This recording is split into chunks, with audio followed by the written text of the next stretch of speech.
3, 2, 1.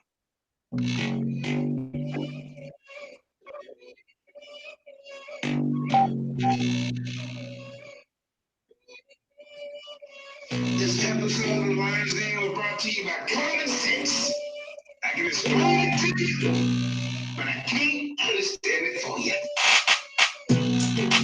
Welcome to the Lions Den. 144 million on the rise again. Yes. And you better show some intellect. That'll be the only way a nigga ever get respect. Real. Welcome to the Lions Den. 144 million on the rise again. Yes. And you better show some intellect. That'll be the only way a nigga ever get respect. Real. Jeremiah. I'm finna bring the fire. Cause on the second turn, you don't crucify the Messiah. Roaring like a lion instead of being defiant. You better come together and try to form an alliance. BlackJesusMinister, new heavyweight champ. Finna turn the lights on instead of using a lamp. They try to keep up with us, but they niggas catching a cramp. Hebrew Israelites, now that's the name of the camp. That's a divine prospect. Shout out to the brother Ron. When they see the Hebrews, other ideologies run. Then apology comes, forever calling us dumb. Breaking all of the facts and leave them silent and numb. So YirmeYah, call up Daniel Allah. We got no problem, tell the truth and we follow. Got skilled debaters like Michael Edwards. We never go run, PowerPoint, we bring the lecture. Welcome to the Lions Den. 144 million on the rise again. Yes. And you better show some intellect. That'll be the only way a nigga ever get respect. Real. Welcome to the Lions Den. 144 million on the rise again. Yes. And you better show some intellect. That'll be the only way a nigga ever get respect. Real. Now we can do in your interviews. We got a multitude of knowledge. So how can we lose? Used to be in the gang, so I give them the blues. Welcome to the Lions Den, we deep when we face you. I know it's hard to understand your ancestors was a slave, but challenging biblical knowledge, homie, we did play. I know myself. Intellectually, I know you really hear me, you're standing right here. Look at me, king. Yeah, you gon' get this work. When the father don't spend his time, that mean he fit this curve. We the people like it or not, take a look at your block. The rise of AOC, YirmeYah, cause we got it on lock. Identify through our conditions. Try to label us African without permission. Never laying down, tapping out, no submission. See us in the streets every day, we on a mission. Welcome to the Lions Den. 144 million on the rise again. Yes. And you better show some intellect. That'll be the only way a nigga ever get respect. Real. Welcome to the Lions Den. 144 million on the rise again. Yes. And you better show some intellect. That'll be the only way a nigga ever get respect. Real. We get a certain type of treatment in the conscious community. We get a certain type of treatment in the conscious community, which you are at the forefront of, Sonia. So what we're saying is, if we want to have a dialogue and discussion about what is good for Black people and what should we be dealing with within our community and our faith, and we wanted to have an intelligent conversation. So why don't you invite me on your show, one-on-one, me and you? We can set that up. That's not a problem.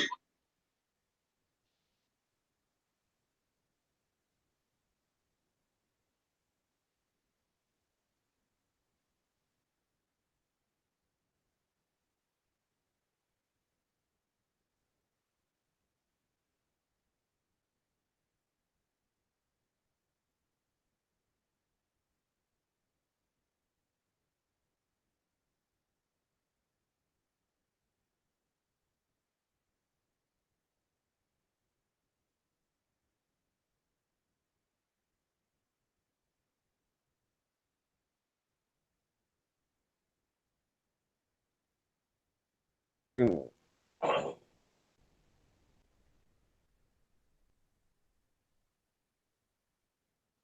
We can't hear the video out.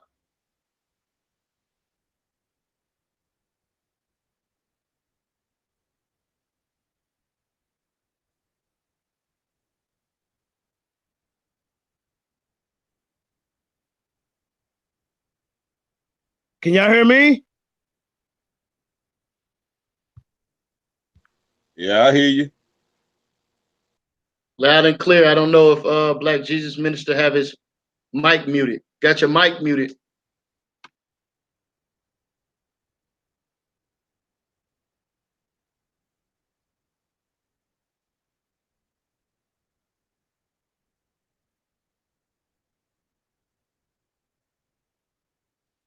I forgot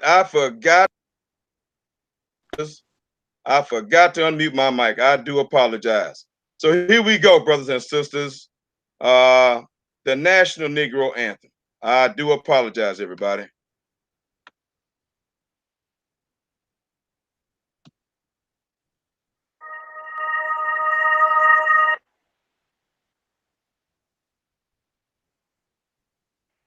All right, if it doesn't skip for me.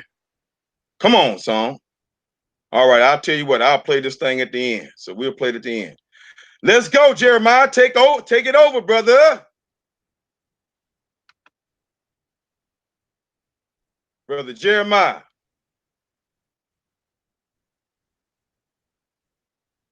Unmute your mic, Jeremiah. You're on mute. Okay, can y'all hear me now? Yes, sir. We here, brother. All right. Welcome to the Lion's Den and the Black Jesus Minister radio show. Live and direct. And what we got here is a failure to kind of communicate between both of these parties who both believe in the Bible. The title of this is the Great Debate. Are we Hamitic or Shemitic? That's what we're going to figure out. We got everyone. The contestants is Black Jesus Minister versus YirmeYah from the House of Redeemed Service. And yeah, everybody know Black Jesus Minister from Black Jesus Radio. We can look both of them up on Facebook. What I like to do first is have each one of them introduce themselves, starting with YirmeYah.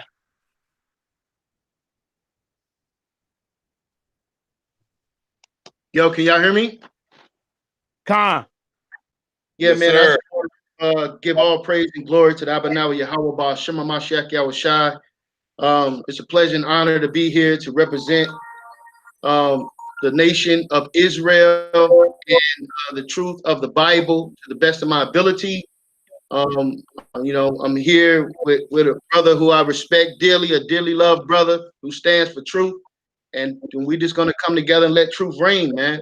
We're going to look at making sure that we stay on topic on who are the Israelites. Are they Hamitic or Shemitic? All right. Now, Black Jesus Minister, go ahead and tell everybody who you are. I sure will. Can y'all hear your boy? We hear you loud and clear, family. All right. Well, this is your boy, Black Jesus Minister, the Ecclesiastes 3 Christian, balling and crawling all the way from Houston, Texas. My goodness. The Pan-African, Babylonian, Sumerian, Kemetic, Israelite, Canaanite, Israelite, Christian on the scene. My goodness. Right. Hey, brothers and sisters, today on this Sunday with my dear brother YirmeYah and hosting today, brother Jeremiah, Judah 7000. 7,000 in the building. Today's debate and topic is the great debate. Are the Israelites Ham or Shem? Are the Israelites Ham or Shem? And your boy, Black Jesus Minister, intends to prove that the Israelites are indeed Ham, brothers and sisters. So again, thank you, brother YirmeYah, for accepting this debate and collaborating with this debate, and to the judges who are here, who will be spending their time listening intently to this debate and rendering a decision, and to our audience members, those of you should be listening and can listen right here live at Black Jesus Radio, all one word, Black Jesus Radio, all one word, at YouTube, Google Hangout. Share the link with your friends and your family and your associates and on your social media platform. And you guys are allowed and are privileged to go right ahead and rebroadcast this live on your social media platforms, Facebook Live, whatever. You guys have our permission to do that. No problem whatsoever. Black Jesus Radio, all one word. And again, back to Jeremiah Judah, who will introduce our judges and our reader for brother YirmeYah. All right. Shalom. Show me how about shy, but I can die. Welcome to the Lions Den. Hey, this is gonna be one of the first great debates that we got going on. There's gonna be plenty more to come. Right now, can y'all hear me? Yes, sir. We Can got y'all hear me? All right, we're gonna introduce a couple of some of the judges first. You know, I'm gonna say their name. If they want to speak on a little bit, then we can get it going. Just keep it short and sweet. Trenches Wade, the Aboriginal Hebrew. Go ahead and tell everybody a little bit about yourself real quick. Then we're gonna get to the next judge. You want to speak? If not, hey, I just call your name out. Go ahead, family. Yeah, that'll be cool. Just call my name, family. All right. And the next judge is Priest Daniela. You want to tell everybody a little bit something about your organization and yourself, or you just want to get it keep it moving? Let's just keep it pushing. All right. Okay, family, that's cool. And then the reader, Mahara Kha. I think you want to tell anybody about your organization real quick, or keep it moving? Don't forget about the reader. Okay, the reader. Yeah, he's a reader. He's a reader third judge. Okay, all right. And then we got okay. All right, now and then the next that's only name. Then brother BlackJesusMinister, what's the name of your judge? I mean, yeah, that you brought with you. I don't think I got his name. You never told me his name. Is he here? Brother Neo. All right, yeah, okay, brother Neo is in the house. Mr. Neo Love, tell a little something about yourself, or you want to keep it moving? It's like, hey, it's up to you. Moving, y'all already know. All right, y'all shine a little bit later now. That's cool, but don't ever say I didn't give you a chance to get you put your stuff out. You're welcome in the den. You welcome, all y'all welcome in the den. All right. So we're gonna have 4 10-minute rounds, and then we're gonna in the first 2 rounds, we're gonna let the first 10-minute rounds go by, and then we're gonna have a question. Each debater will ask each other 3 questions, and they get to actually response after that. After you answer their question, the other debater will have a chance to even rebuttal that. Then we're gonna go back to the 2 rounds, and then we're gonna add everybody else to come on into the den and ask questions. Well, before that, also after the judges have done their thing, each contestant can also answer those judges why did they vote against it. We're keeping it 7,000. So go ahead. Hey, the beginning of the debate. Who want to go first? Brother YirmeYah and I agreed that I would go first, Brother Judah. All right, everybody mute their mics, and we're gonna start in 10 minutes. Let me see what time is it right now. It's 3:02. I'm gonna give you 3:03 and 3:13. It's over. It's over for you. Okay. All right. Okay. Ding, and can ding, you start? ding. Let it begin. Hey, the great debate. Let's go. All right, Brother YirmeYah. I'm about to share my screen. So if you will start my time exactly when my screen starts, pops up, and you verify. Yeah, 3:03. Yeah, there you go. Okay, thank you. Now, this Johnny Joe guy who just joined the panel, we need you to drop off, Johnny, because it's not time for the general audience to be on the panel. All right. Yeah. All right, shalom, that's D1. Yo, I'll be back. Right. Yeah, just come on back. No, that's D1. He's an alternative judge. No, let him stay. No, D1 get to stay. He's an alternative judge. Oh, he's an alternative judge? Oh, okay. You ran him off, man. Yeah. Sorry, I didn't. Come on back in, family. I didn't know. Remember you said bring an extra judge just in case one dropped. Yeah, I did. I'm sorry about that, man. Yeah, come on back. All right, now. So you messing up on my behind the scenes work. That's all right. Now you're gonna have to stick to being in the debate and let me handle the judges and folks popping in. All right. Now BlackJesusMinister, his viewpoint is I'm gonna tell everybody what you believe. He believes that most Israelite we are Kemetic. So I'm gonna let him start that off and go ahead and go. Your 10 minutes. What time is 3:04? You got your 3:14. Your time starts now. Everybody mute your mic. Can you hear me, YirmeYah? I hear you loud and clear. Okay. Can you see my screen, YirmeYah? Yes, sir. All right, Brother YirmeYah, can you see my screen, dear brother? Yes, sir. Okay, thank you very much. All right, thank you all for being here. All right, brothers and sisters, you guys can go to Black Jesus Radio Facebook, our Facebook group, our official Facebook group, Black Jesus Radio, all one word. Go there, click that join button, and all of my presentations are there on the top of my timeline at our official Facebook group, Black Jesus Radio. All of these presentations and this presentation is there for you guys' inspections and the links. All right. So this particular post that I have at Black Jesus Radio, brothers and sisters, it says, praise God, Ham African Israelite. The E1B1A DNA origin, homeland, Bantu people. Isaiah 19:25, Egypt, my people. These are the quoted words of God in Isaiah 19:25. Egypt is God's people. God, the God of the Bible, the God of the Old Testament, the God of the New Testament, declared that Egypt is his people, which is the modern terminology, but the ancient terminology is Kemet or Kemetic or Kemet. So my brother Jeremiah said that brother Black Jesus Minister is going to prove that the Israelites are Kemetic. Yes, true, and not true to a certain extent.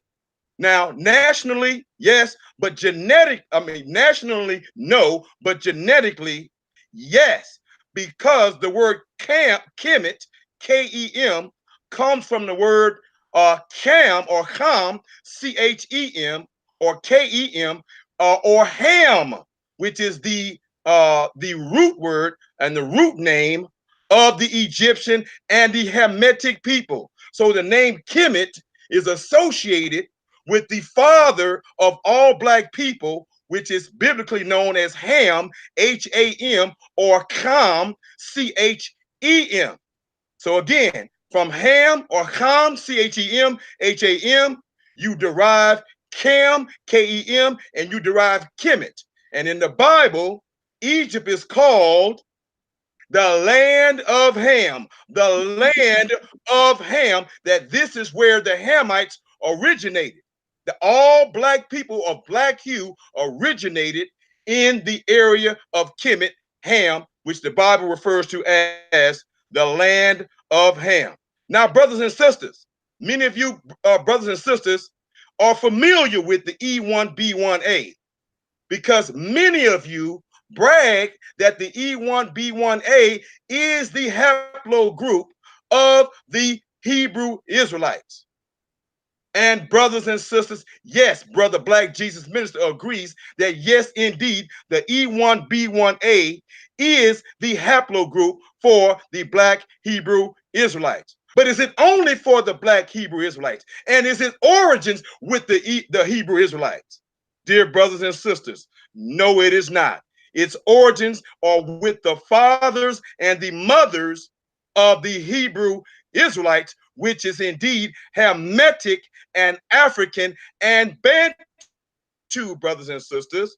Bantu is Hamitic, not Shemitic. Let me say that again. The E1B1A gene originated with the Bantu Hamitic African people. And this post and the links proves exactly what I'm saying. And brother Jeremiah, do the same thing for brother YirmeYah. When I have 2 minutes left, please yell out that I have 2 minutes, brother Jeremiah. All right. Now, brothers and sisters, here's the Wikipedia link right here. You can click it and read right along with it, or go to Black Jesus Radio Facebook and look at this very post and link right now as I read it. And it says here, the E1B1A gene, brothers and sisters, this is me talking now, that was this old scientific DNA name. The new name it has been given is here at the very top. It's called a haplogroup EV38. So the EV38 is the same as the E1B1A, brothers and sisters. All right. Now, what is this thing doing? You can wait for it to become. All right, it says wait. So, okay. So Jeremiah, can you still see my screen? You got 5 minutes left. Okay. Can you still see my screen? Yeah, you good. Okay, good. Okay. All right. So, and it says, brothers and sisters, let me click the see more button right here. and I hope it cooperates with me, because I did get an error message on my computer saying that that I was having an issue and it's not cooperating with me. All righty, okay. Maybe I need to pull up another screen. Let me see if it's gonna work this time. I'm clicking the see more button, guys, so I can read the details in this post. You got 4 minutes remaining, my friend. Thank you, brother. My goodness. Okay, let me see if I can open up another link. Let me see if I can open it up. I apologize, guys. And, you can have more time if you're having technical difficulties. I want you to be able to get your information out. Okay, all right, we can do that. That's fair. Yeah. That's love. That's number love, man. Thank you, brother. We're gonna stop your time at 3:10 and get your stuff together. Thank you very much, brothers. All right. Try that. We respect the elders around here. All right, go to Black Jesus Radio. Come on now, come on, work for daddy. I don't know. Let me click that.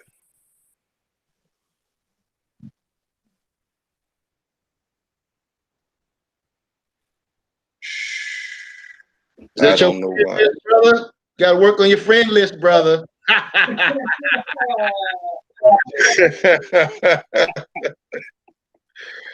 Now that ain't my friend list, but they might be friends though.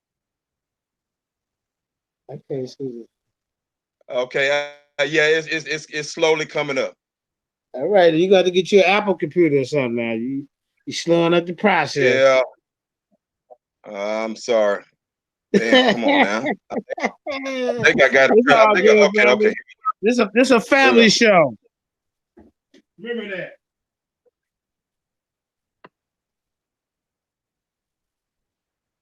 Come on. I think I need to turn my video off. This is ridiculous. Come on now. I'm gonna give you hey, you got 3 minutes, man. Come on. You gonna have to freestyle it. If I was you, I'm gonna stay out of it.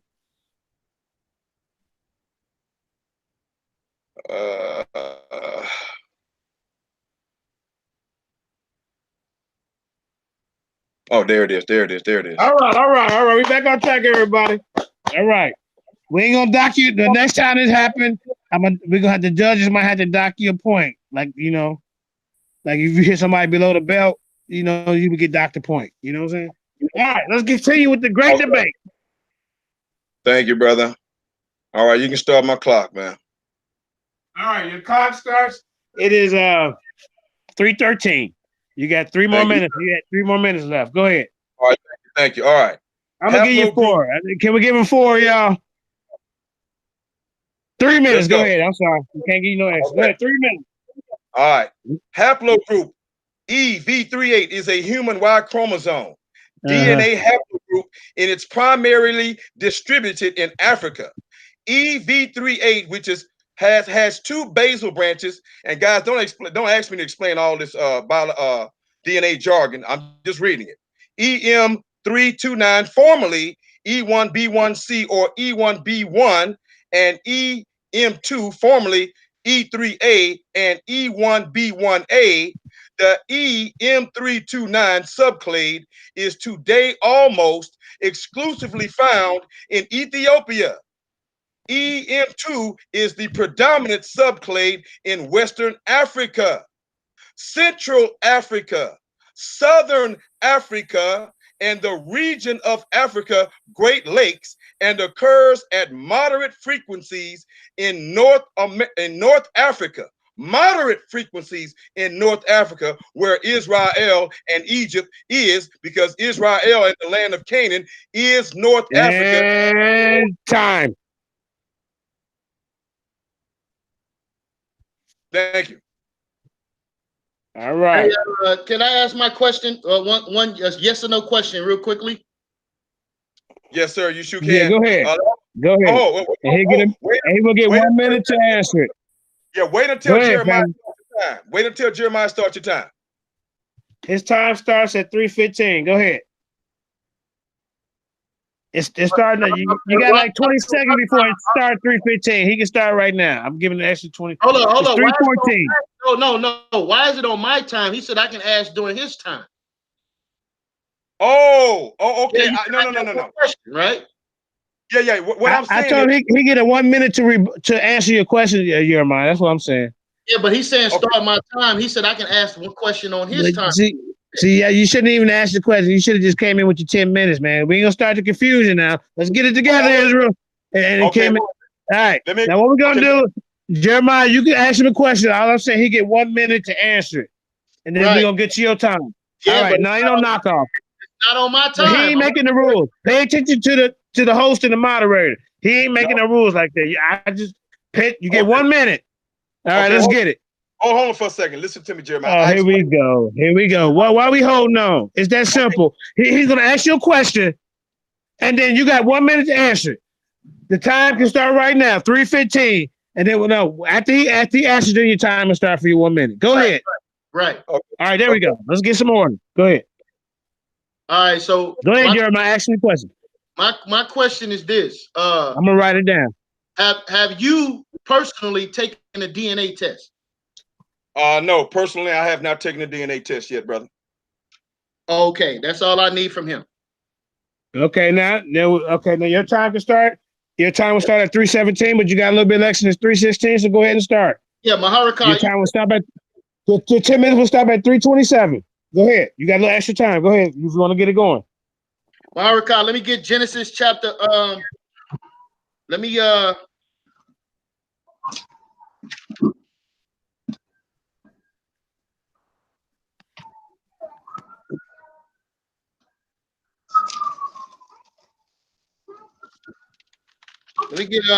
get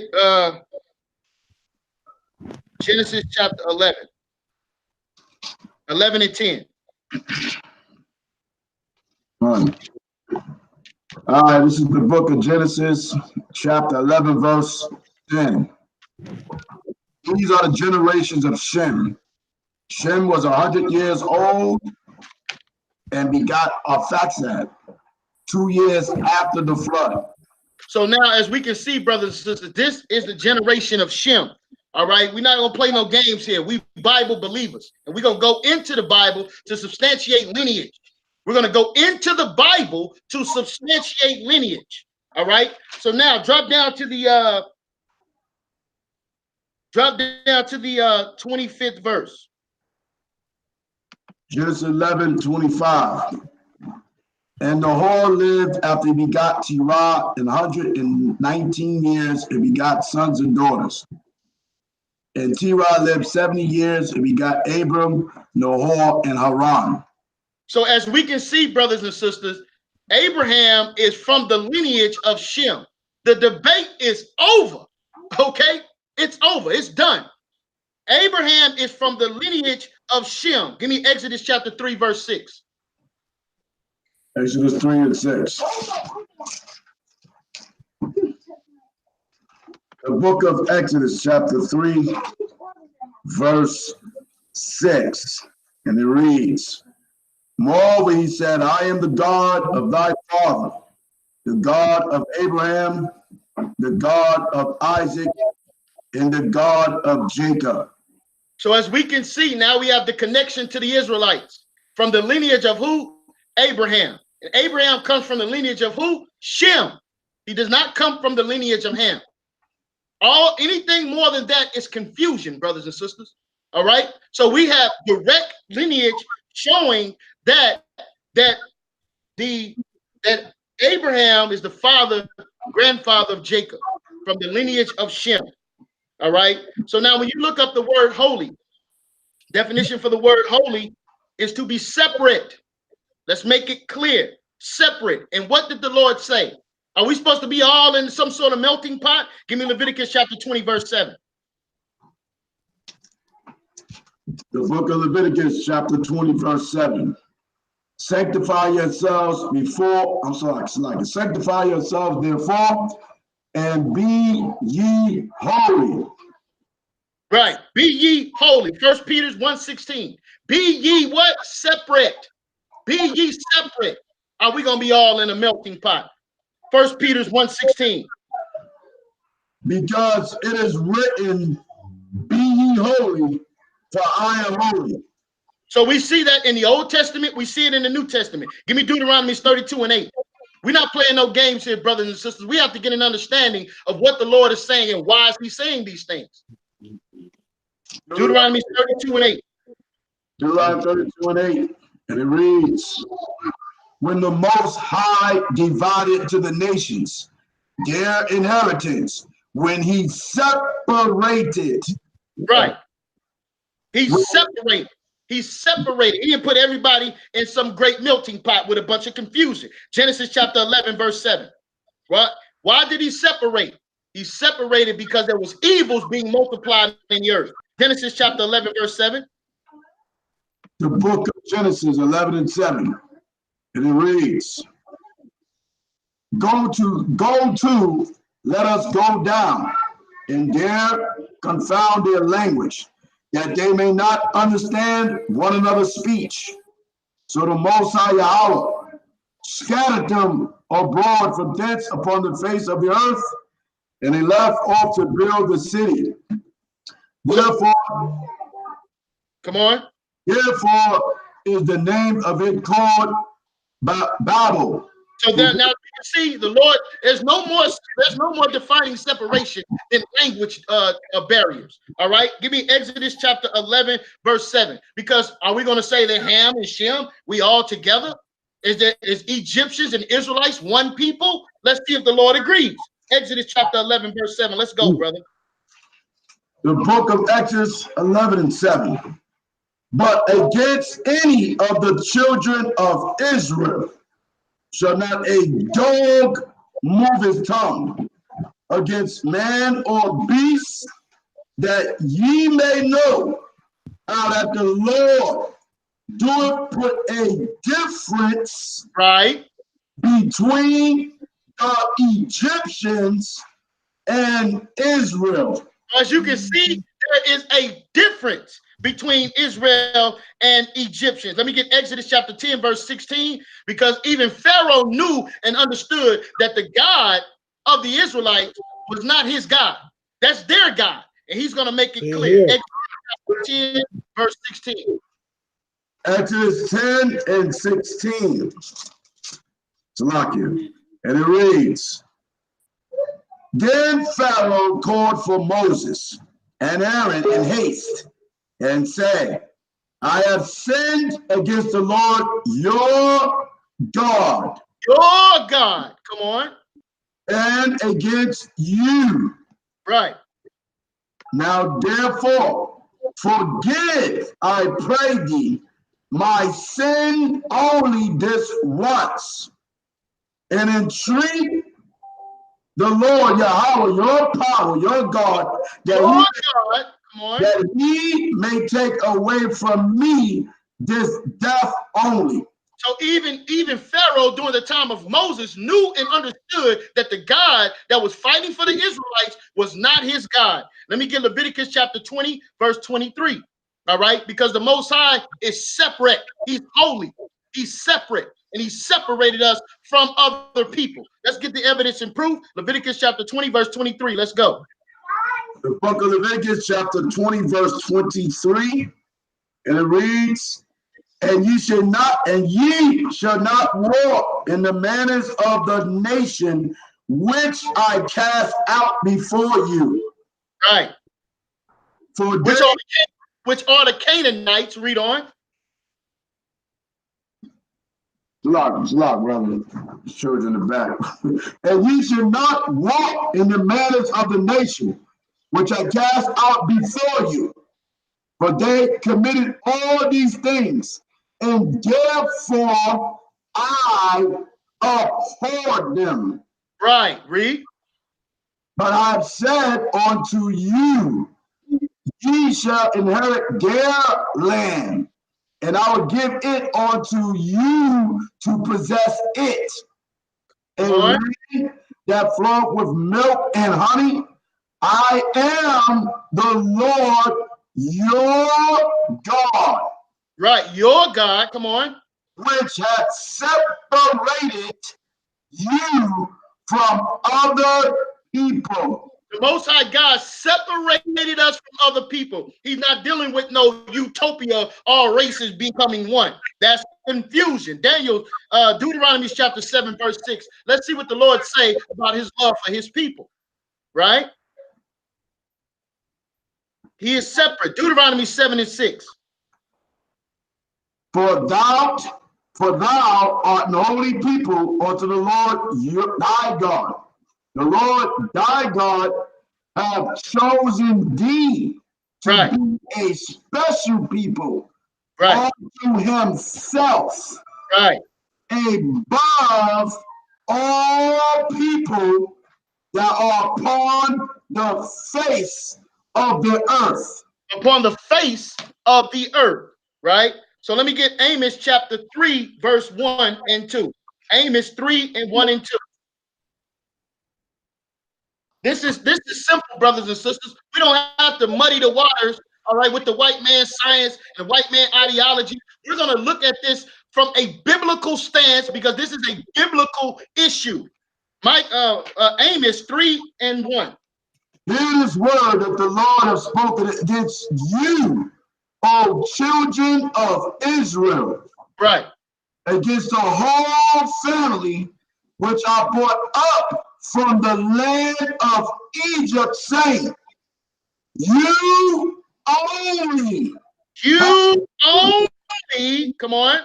You only have I known. No, he knew the Egyptians also. He says, you what?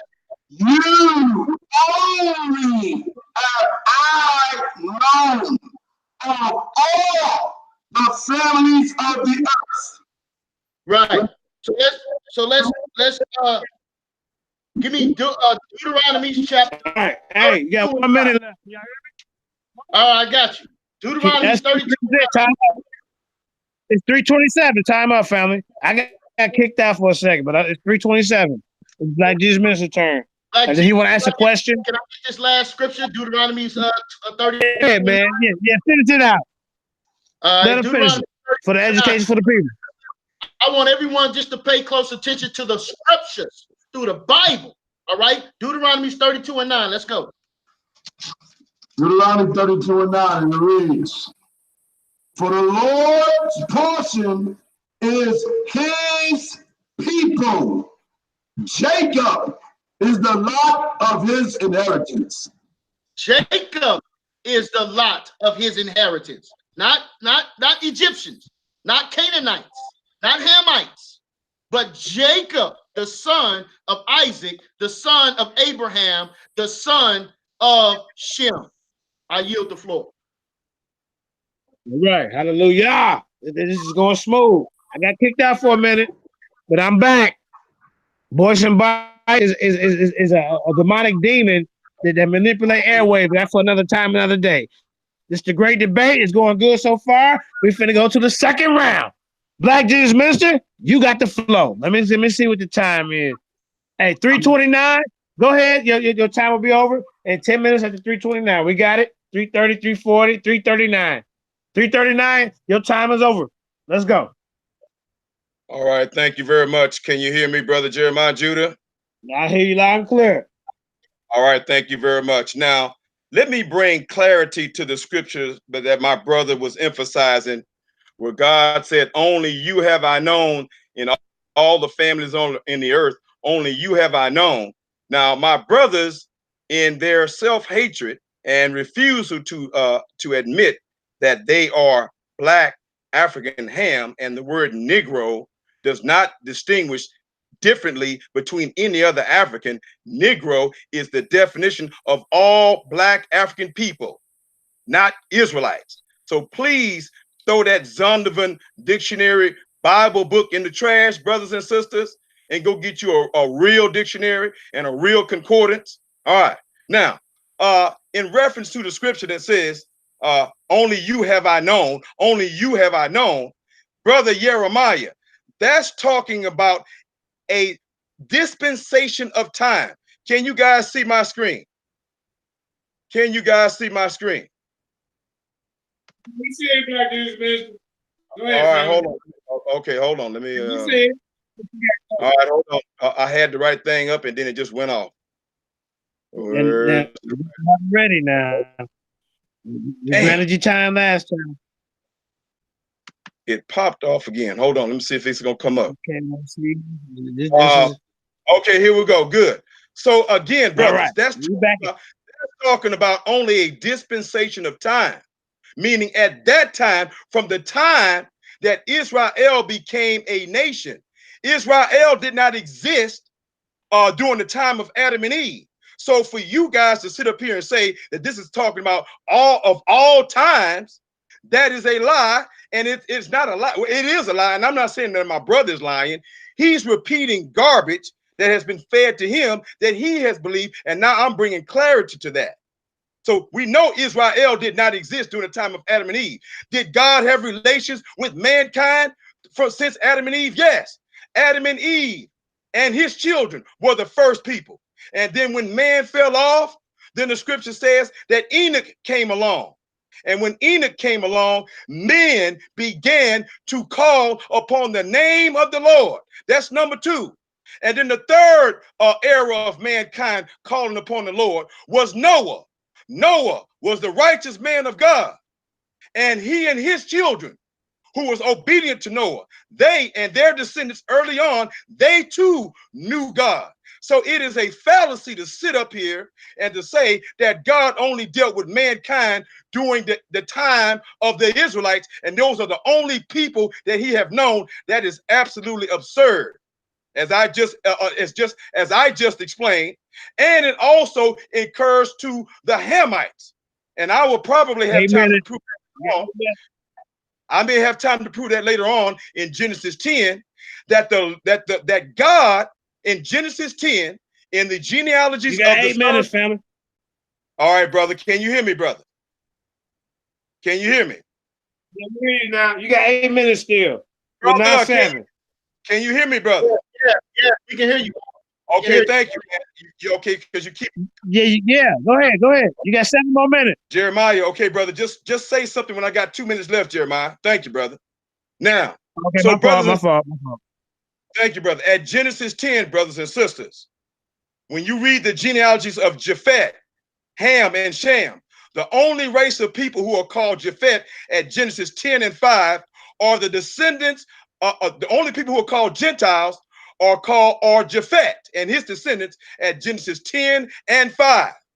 And when you read the genealogies and the ending of the genealogies of Ham and Shem, they are not called Gentiles. Shem is not called Gentiles, and Ham is not called Gentiles. So the Hamites and the Shemites are not Gentiles, and the definition of Gentile is not knowing God, which means that Ham and Shem knew God, and that's why they were not called Gentiles in Genesis 10, only Japheth. And when you read Ham and Shem, God's name is not mentioned. The only time God's name is mentioned in the genealogies of Ham, Shem, and Japheth is in the lineage of Japheth. In the lineage of Ham. In the lineage of Ham, in regards to Nimrod, where it is said, I believe at verse 22, where God said that Nimrod was a mighty hunter before the Lord. A mighty hunter before the Lord mentioned twice. And before the Lord means in the presence of and with the approval of God. But when you read the genealogy of Shem, God is not mentioned in Shem. So why is God mentioned in Ham and with Nimrod? Because God had his first relationship with the black race, the African race, the Hamitic race, who are the mothers and fathers of humanity. Brother YirmeYah, look it up, sir. Now, brothers and sisters, look at y'all looking at my screen. Brother YirmeYah, do you believe that the E1B1A is the Hebrew Israelite genetic gene marker, sir? Haplogroup gene marker. Break it up. Brother YirmeYah. Can y'all hear me? I'm talking to Brother YirmeYah if he'll open up his mic. Yes, I can hear you. Can y'all hear me? Yes, sir. You're asking me a question? Yes, I'm asking you a question. Did you hear me? Ask again.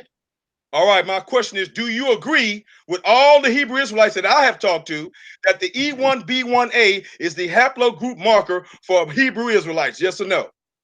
I believe that the marker is found in the scriptures. That's what I believe, and that's what I stand on. All right, I'll take that as an affirmative answer, brother. Thank you. So again, brother, to clarify what I said to you earlier, we are allowed to ask one question. Jeremiah, you talking, Jeremiah? Mute your mic. You can ask Brother YirmeYah one question of me when it's your turn to speak. So now it's my turn. I ask you one question, all right? And you have 1 minute to respond, okay?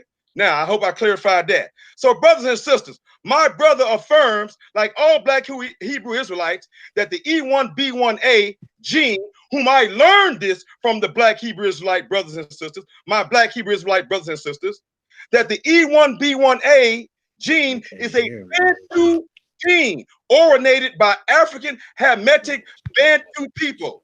Now look at the screen, brothers and sisters. Look at the screen, YirmeYah. Right here, YirmeYah. If you look at the upper left-hand corner, these are all the different haplogroups within the E1B1A. Do y'all see that? I'm circling it right here in the corner. Do you see that, brother Jeremiah? Do you see that, brother Jeremiah? Brother Jeremiah Judah. Yeah, yes. Oh, okay. I thought you were asking me. Okay, well, Jeremiah, go ahead and answer. Do you see that? Yes, sir. I can hear. I can see you. I can see you. Okay. These are all, and the origins of the E1B1A haplogroup. And this same map corresponds to the African map right here in the center, you guys. This is the same as this in yellow. This is the origin of the E1B1A haplogroup right here in Southern and Central Africa. Okay? Now, here is Egypt right here, brother YirmeYah. And right above Egypt, connected to Egypt, is Israel, or the land of Canaan, brother YirmeYah. Okay? And YirmeYah, guess where Abraham came from? He came from all the way over here, from from the land of among the Chaldeans in northern Arabia. Do y'all see this? This was the home of Abram, where God told him to leave those wicked, idol worshiping Shemites, and told them to leave the wicked, idol worshiping, filthy Shemites, and told him to go to a people who are less wicked and more clean than his own people, and told him to go all the way across the Arabian desert to come over here to North Africa, to the land of Canaan, of the Canaanites, of the Hittites, who are the cousins and brothers to Kemet, Egypt, brothers and sisters. Now, do y'all notice that the E1B1A gene that my brother YirmeYah said he believes it is confirmed in the Bible, and he believes that it is the gene of the Hebrew Israelites? This is the origin, and this is where it is found. And it is not found, its origins are not found in Kemet, it's not found in the land of Canaan, and it's hellified not found way over here across the Arabian desert in the land of of the Chaldeans, where Abraham came from. But Brother BlackJesusMinister is going to explain how is it that Abraham, who did not come from the origin of the E1B1A gene, how did that E1B1A gene become a part of the genetic markers of Abram, who was an Arab? Abraham was an Arab. He was not he was not an African. How did this E1B1A gene get into his gene pool? Did it have something to do with Abraham coming all the way over here across the Arabian desert from and traveling to the land of Canaan to meet Melchizedek and the Canaanite people, to learn about God and who God was and the name of God, and to then learn the language and the alphabet of the Canaanites? Because the alphabet and the language and the culture and the name of God, Yahweh and El Elyon, is Canaanite. Hamitic Canaanite, brothers and sisters, the original people of God before Abraham ever existed. Melchizedek and the Canaanite priesthood under Melchizedek was worshiping God first. And brothers and sisters, it is known that Kemet, Egypt. Hey, time. How much time I got? Stop. Thank you.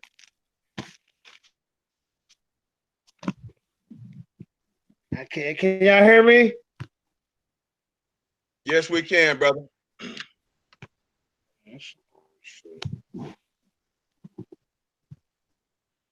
Y'all flow without me.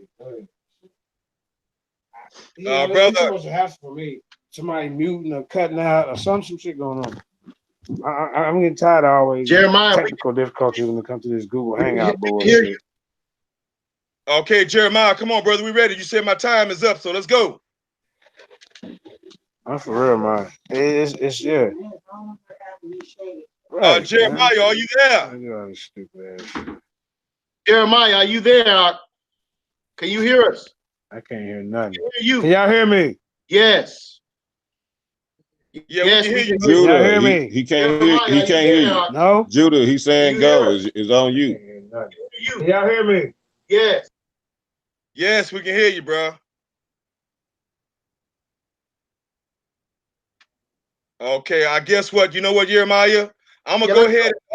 I'm gonna keep the time until Judah comes back on. Okay, Jeremiah? Yeah, that's fine, bro. Okay, so Jeremiah, let me get my time started with you, brother.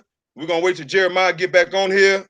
And again, everybody, we apologize for the interruptions and the delay and the technical difficulties. And I'm pulling up my stopwatch right now. Okay, brother, go right ahead, brother Jeremiah. All right, so again, man, all praise and glory to the Most High, man. As we can see, there's much confusion. All right, so when we get to going back and forth, I'm going to deal with a few of the things that he's talking about. But I want to right now continue on with my presentation because he has been heavily relied upon DNA and the white man's science. All right, for lack of a better term. All right, so what we want to do is we want to take a look at this video I'm about to share here, which proves that that DNA, brothers and sisters, is not a reliable source. All right, DNA is not a reliable source. And to confirm that, how do we know that we're the children of Israel? Through the Bible. Maharakah, can you give me Deuteronomy chapter 28, verse 45?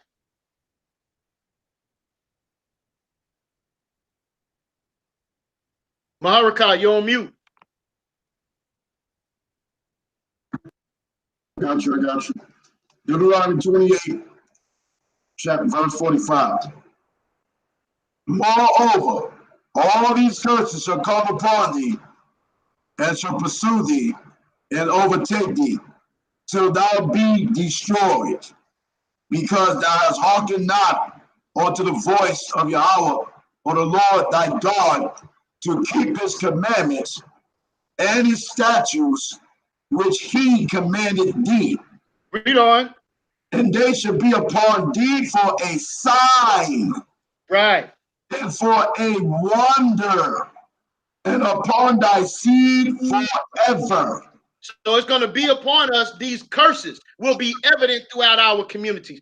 This is our evidence, and we don't give a damn if people agree with it or not. Our understanding comes from the Bible. So let's deal with the white man's science here. All right, so I'm going to share my screen. Hopefully this will work here.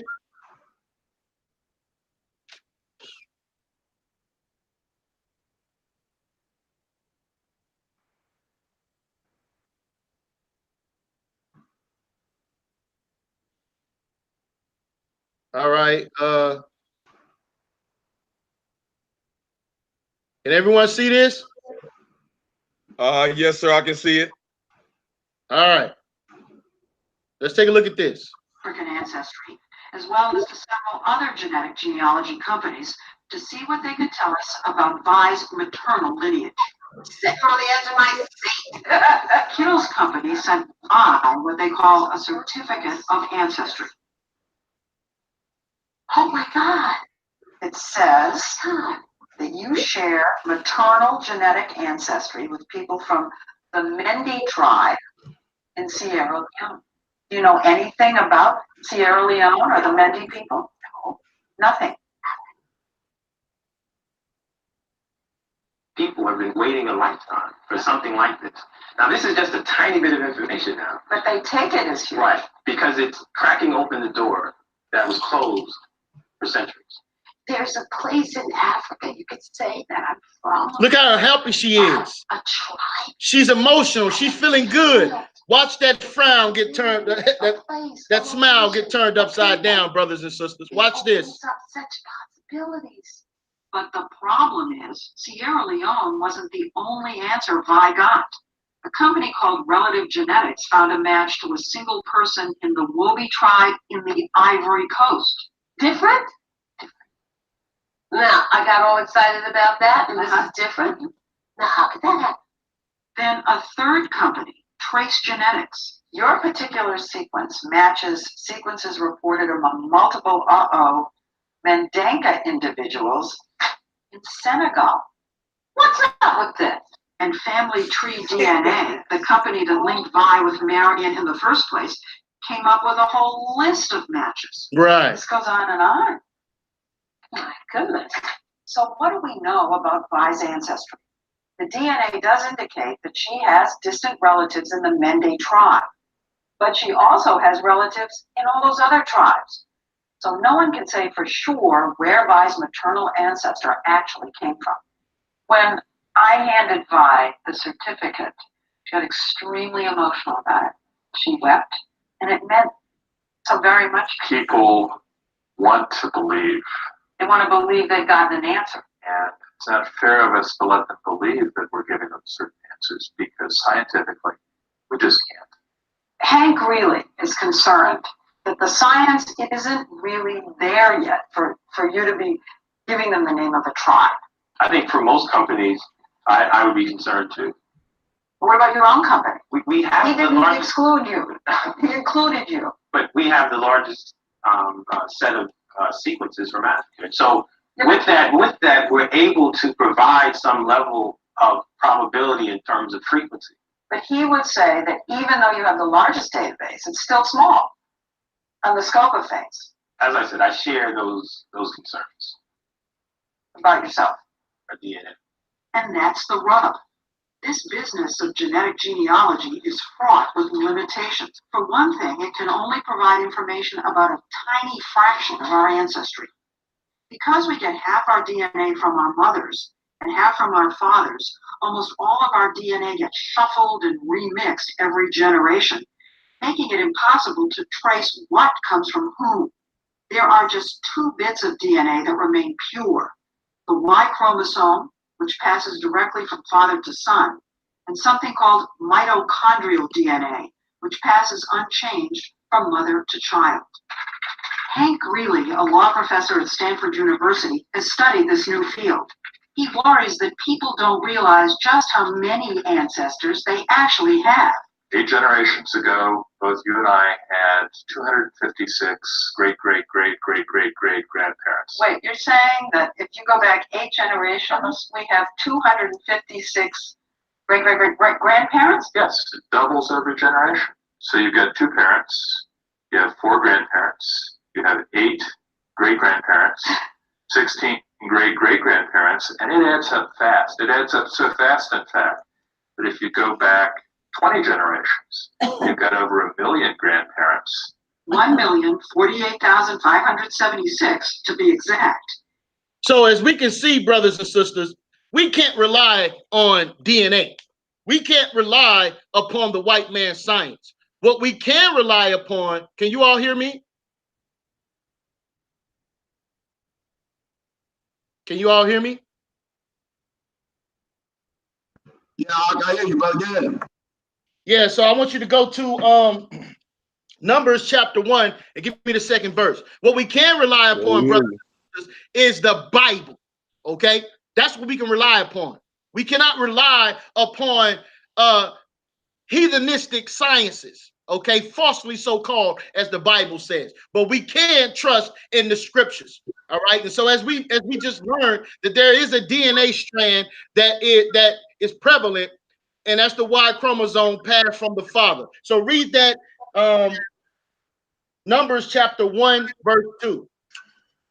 Take you the sum of all the congregation of the children of Israel, after their families, by the house of their fathers, with the number of their names, every male by their polls, from 20 years old and upward, that are able to go forth to war in Israel. Thou and Aaron shall number them by their armies. Right? Drop down to the 18th verse. And 1 minute, brother. 1 minute. And they assembled all the congregations together on the first day of the second month. And they declared their pedigrees after their families by the house of their fathers, according to the number of the names, from 20 years old and upward by their polls. So as you can clearly see, brothers and sisters, we identify who we are based upon the lineage coming from our father, which cuts down on much confusion. All right. With that, I yield the floor. All right, my dear brother. Thank you, brother YirmeYah. Thank you, brother YirmeYah. Can you hear me, brother? Yes, sir. All righty. Jeremiah Judah, if you can come back on, brother. I don't know if he's listening or can hear us or not, but I did send the link to your email, so you can go to your Gmail account, brother Jeremiah Judah, and click back in. Come on and click back in, Jeremiah Judah, if you can. If not, we're gonna keep it moving. And so, brother YirmeYah, you can keep my time, and so whenever you're ready for me to start, dear brother, you let me know, bro. Brother YirmeYah, are you there? If you want, brother, I can keep the time. It's 3:51 p.m. Okay, but hold on for a second. I need to make sure YirmeYah is still on here. YirmeYah, are you still on, brother? Where you at? Yeah, man, I was muted. This is after the second round. This is after both of us have had 2 rounds. So is this not the question part? Yeah, you sure right about that. This is the question part, dear brother. No doubt about that. Are you ready, dear brother? Yes, sir. Okay. All right, dear brother. Now, dear brother, if you were accused of a sexual crime or any kind of crime that would give you that could conclude you to have a significant amount of time, any crime, and you know that you're not guilty, and if the prosecutors and the state wanted to investigate and said that they found DNA evidence of someone who left DNA behind at the crime scene, and you know that you were not there, all right, would you accept or reject that DNA evidence if it excluded you as a perpetrator of that crime? Yes. Can you hear me? Yes. Yeah. I would accept that. That's not my argument. My argument is generations going back, hundreds of generations, trying to identify ourselves with antiquity. So let me give you an example. Meaning, if I took a DNA test for myself and my daughter, I wouldn't have a problem with that. You understand? But if I'm trying to find my ancestry through antiquity, then that's when the confusion comes in. I just want to make that clear for everyone. All right. Now here's my follow-up. Your 60-minute program, is that a science program? And was that a scientist that we was listening to, or was that media reporters that we were listening to, brother? And do you agree that we should listen to scientists regarding science instead of the media and media reporters about science? Yes or no, brother? Okay, I want to make this very clear to everyone. That clip was from 60 Minutes. You all can go and check the authenticity of the video clip, and the gentleman speaking in the video was a certified scientist.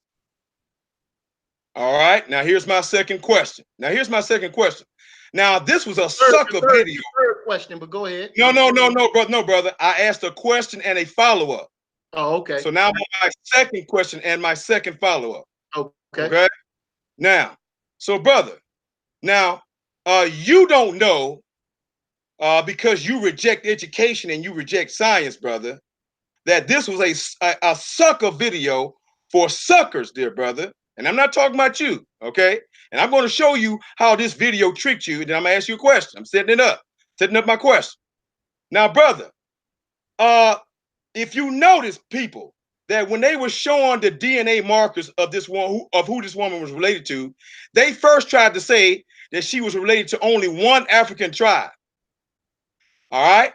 And then they said a second African tribe, and I believe a third. And all two and all three of those tribes were very close to each other in the same near region. Now, brothers and sisters, we as Black African people here in the Americas, we who came over here from Africa, we are what I call super Africans. The Africans over there in Africa, they are from individual countries, Nigeria, Kenya, Libya, whatever, and their DNA is from their nation, from their particular land and their particular nation on the continent of Africa.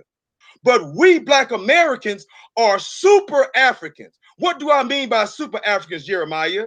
Is that we came from all parts of Africa, brother YirmeYah. And when the white man brought us over here, the white men didn't say we're going to separate the Nigerian African from the Kenyan African, from the Ethiopian African, from the Egyptian African, from the Liberian, from the South African.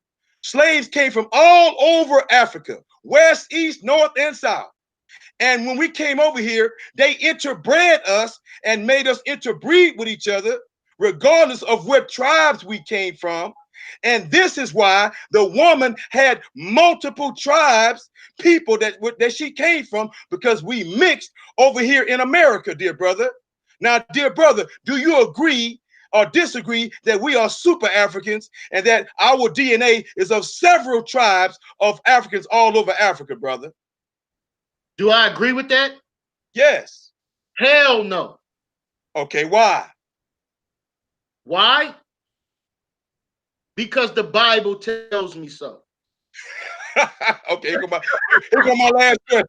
Here go my last question. Now, y'all see how lame my brother is. Now, I love my brother now, but see, this is what happens when we sit up here and we walk in ignorance and reject science and reject education. Because if we continue with this same mindset, the white man will continue to be on top and will continue to be superior when we as Black people continue to choose ignorance over education and science and pass on that same ignorance to our children and a hatred of science, brothers and sisters. Now, here's my last question, brother. Now, look, brother, if DNA, do you reject or deny DNA, paternal and maternal DNA, yes or no?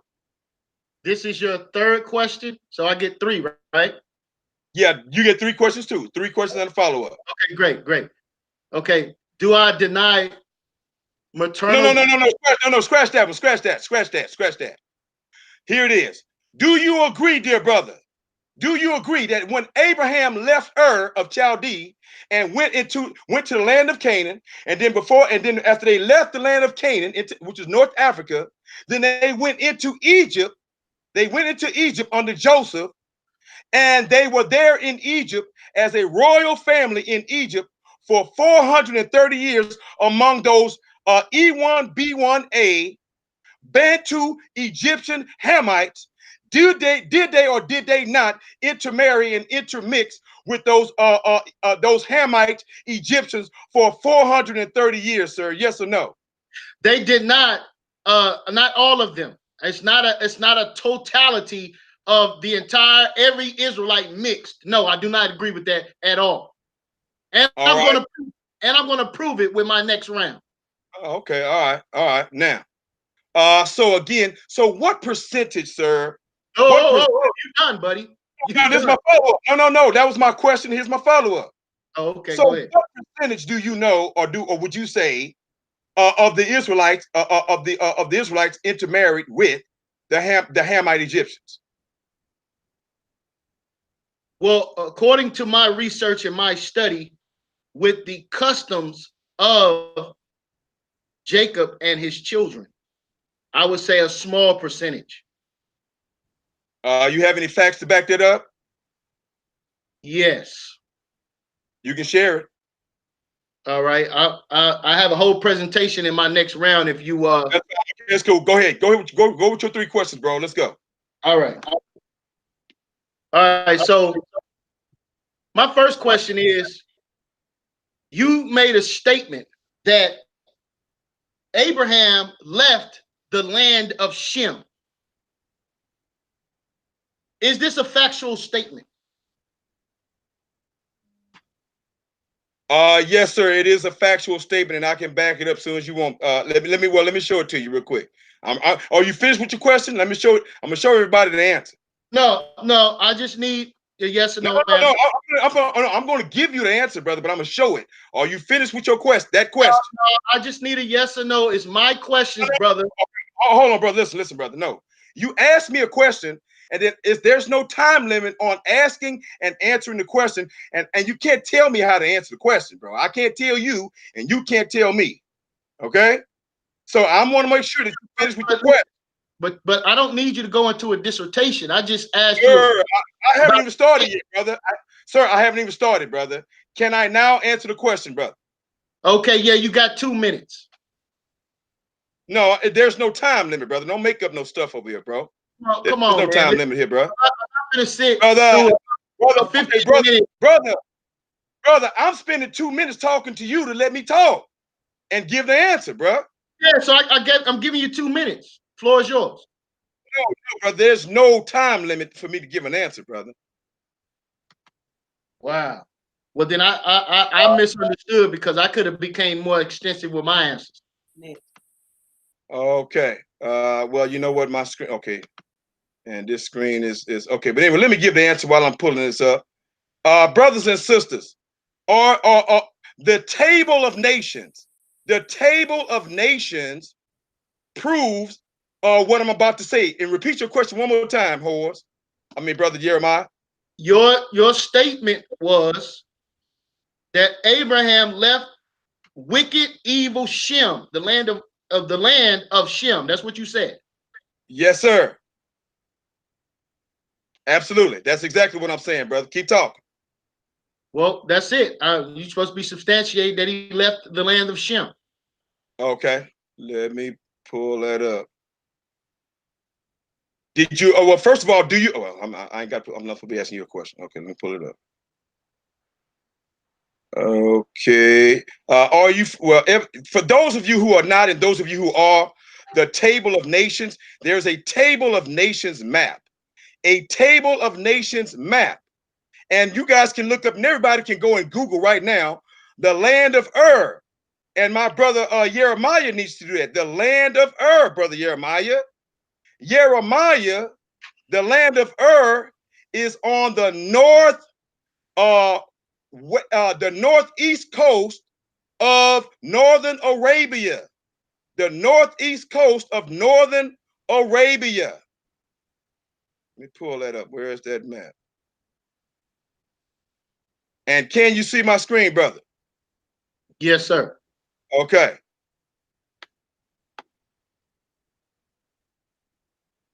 Oh my goodness. Okay, but anyway, I'll bring it up later. Maybe I'm going too slow. But Ur is in northeast Arabia. All right, and that is where Ur is, brother YirmeYah, Ur of the Chaldeans. And then when God told him to leave Ur of Chaldeans, where Shem was, because the table of nations show us that Ur is Arabia and northern Arabia. That's where the home of Shem.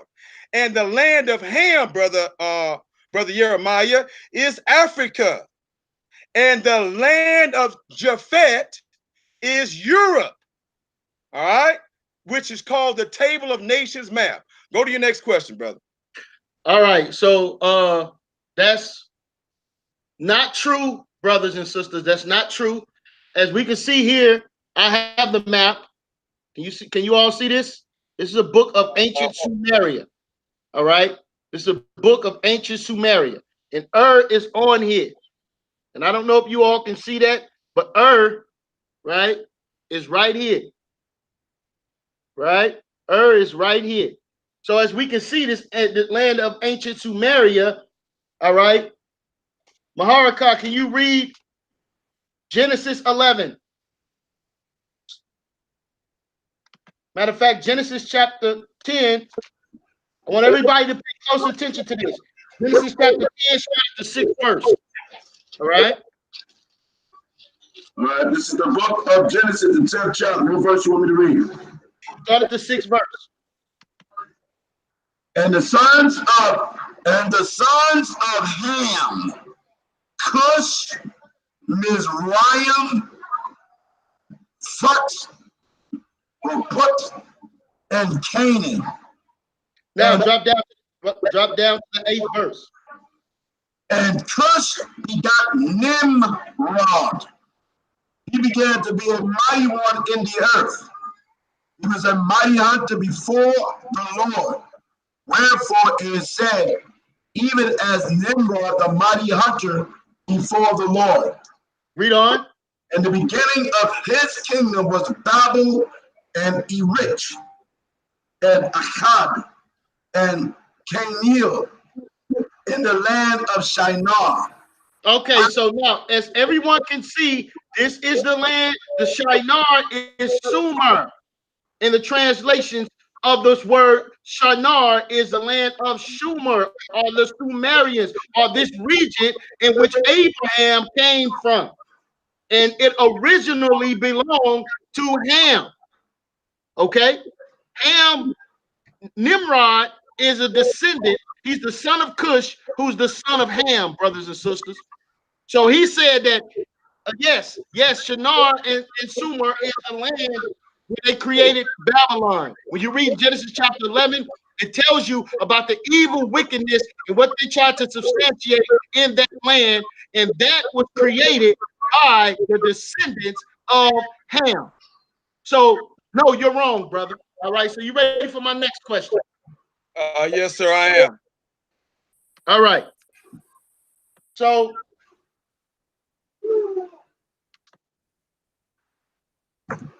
you made a statement about Isaiah chapter 19, verse 25. Right? Yes, sir. And you said that the Egyptians are God's people. Yes, sir. They are God's, the Kemetic, Hamitic Egyptians are the first original people of God, according to Isaiah 19, 24, and 25. All right. So for the record, because I already blew you out of the water with that statement the last time we had a discussion. So we're going to do it again for the people. All right. So quickly, I only want 3 scriptures. All right. So if you could give me Isaiah chapter 27. Matter of fact, let's read Isaiah 19 and 25 for the people so they can have understanding. Isaiah chapter 19, verse 25. Read that out. Isaiah 19, 25. And it reads, when the Lord of hosts shall bless, saying, blessed be Egypt, my people, and Assyria, the work of my hands, and Israel, my inheritance. Right. So he says, blessed be Egypt, my people. So why is the Most High saying my people when I showed you at the beginning of this debate a multitude of scriptures about how the Most High preferred the children of Israel? Why now in Isaiah chapter 19, verse 25, would he say this? Let's go to Isaiah 27 and 12. We want 12 and 13. Isaiah chapter 27, verse 13. Give me 12 and 13. You gotta hurry up and set this up, bro. Come on now. And it's You debating right now. Brother, I asked for 3 scriptures. I'm finna give them to you if you let me. But hold on. Okay, but hold on. No. You're talking for like 5 minutes to set up a question, brother, and you're literally giving more evidence. You need to wait until you have 10 minutes to go through all these scriptures, brother. Ask me a quick question, man, a 1 or 2 minute question. I already asked you the question. You said that Egypt is God's people. That's what you said. Well, I'm showing the people that that's not true. Okay, but brother, that's not okay, brother. You're supposed to be asking me questions and having a follow-up question, not showing evidence. Do that during your 10 minutes, man. Okay, so we're just gonna do this thing according to the way you say it. Right? Brother, I wait for your question and your follow-up. Set your question up. Take a minute to set it up. But you, don't evidence is, so, as everyone can see, this brother is pushing for us to take DNA tests to prove that we're Ham, but yet he himself have not taken a DNA test, and that's what you call hypocrisy. All right, so I want everyone to take a look at my screen here. I'm going to share this screen, and I want to ask you this question, brother. This is my question. All right, this is my question. Is this your picture here? Let me look at it. I don't know. Pull it up, bro. It's on the screen. You can't see it? No, sir. They need to make your page the primary page, whoever the moderator. Okay, but okay, you got a picture of me up there, right? So can anybody else see the picture? Because I can't see it. Hey, oh, okay. You talking about the logo? You talking about my logo? Yeah, can you see it? Yeah. I thought you were talking about my facial picture, brother. No. Okay, this go ahead. Black Jesus Radio, right? Yes, sir. Okay, my question to you is this not the epitome of idolatry? No, it is not, dear brother. It is not the epitome of idolatry. If that's the case, then the Star of David is idolatry. Every religion, sir, and every theology, but every religion has a symbol that represents its religion, including the Israelite religion, brother, and the Star of David. No. The Star of David represents King David. All right. It don't represent what this eye of Horus represents, a god. The Christian cross represents a god. Okay. So what I'm asking you is, since these symbols of Egyptians and Christians represents gods, is this idolatry? Yes or no? No, brother. It represents the unity of all black people that you reject. And that you think that you are not an African every time you look in the mirror with your nose and your lips looking and hair looking just like any other Hamite.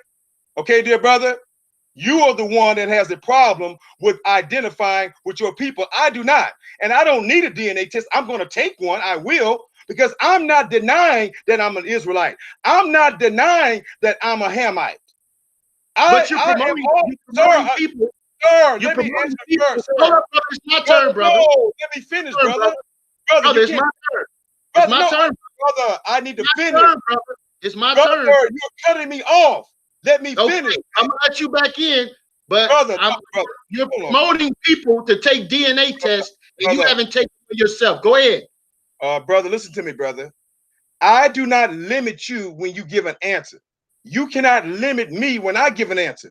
When I'm giving an answer, when I'm quiet and you're asking a question, you be quiet while I'm giving my answer, brother. Don't interrupt me, man. Okay? Now, brother, as I was saying to you, I do not deny. Can you hear me, brother YirmeYah? Yes, sir. Okay. I do not deny being an Israelite. I do not deny being Shem. I do not deny being Ham. I am saying that Ham and Shem intermarried with each other, brother. And that Shem originally was Arabic and Arab people, but they intermarried. And you know this throughout the Bible, all the Israelites kept intermarrying with Ethiopians, Egyptians, and Canaanites. Ethiopians, Egyptians, and Canaanites, over and over and over. They never went back across the Arabian Peninsula, all the way back to the land of Shem, to the land of Ur, where Abram came from. The Israelites never, ever went back over there to that wicked land. But God sent them to a better land and to a better people, and allowed them to intermarry with these people until they became genetically consumed by Egyptians, Canaanites, and Ethiopians. And that is why Abraham's name was changed from Abram to Abraham, because Ham and Abram means two nations of people coming together, Shem and Ham. And that's how Abraham got the last part of his name, Ham, Abraham. Now go to your last question, bro, and let's move it along. All right, so can you show me that in the Bible, what you just said about Abraham, the word Ham being added to, and let me make this very, very clear to everyone listening. Abraham's name in Hebrew is not Abraham, okay? So that's madness, all right? So you cannot use that as a premise using English terms to define Abraham, okay? Because Abraham does not exist in the Hebrew language, all right? So let's make that clear. Now, my question is, can you show me biblical evidence that Ham and Abraham, the word Ham being added to Abraham, made him one people? Yes, now, sir. Yes. And what is the name of those people? Yes, sir. I sure can, dear brother. All right. Can I respond now, brother? Yes. Okay. Brothers and sisters, go to Isaiah 19, 24 and 25. Go to Isaiah 19, 24 and 25. And I'm not reading it, so I'm going off the top of my head. And it says that in those days shall Egypt be let's see, in those days shall Israel be a third to Egypt. Shall Israel be a third to Egypt, and Assyria a blessing in the midst of the land. A blessing in the midst of the land. What does that mean? And then so it says that what? That Israel is going to be the third to Egypt. So there's an order listed there. Egypt first, Assyria second, and Israel third. And how is that proven? Look at verse 25. And it goes on to say, and the Lord of hosts shall say, shall bless, saying, S-A-Y-I-N-G, saying, S-A-Y-I-N-G, which means continuously, brother YirmeYah, that God is even saying this today, that Egypt is my people. Number one, Egypt is my people. And Assyria, the work of my hands. Number two, brother YirmeYah, number two. All right? And Assyria represents Shem. And Egypt represents Ham. One more time. Egypt represents Ham. Assyria represents Shem. And then the final scripture at the end of verse 25, and Israel shall be mine inheritance. So what does Israel being God's inheritance mean? That means that Israel received something that somebody had before Israel got it. And who had it first, brother YirmeYah? Egypt had it first, and the Canaanites. And who had it second? Asher, who was Shem, through Jacob, and then through Israel. And God had to mold, because the scripture says, and Asher, the work of my hands, because Asher is the descendant of Shem. All right. And how is it that Asher was molded by God?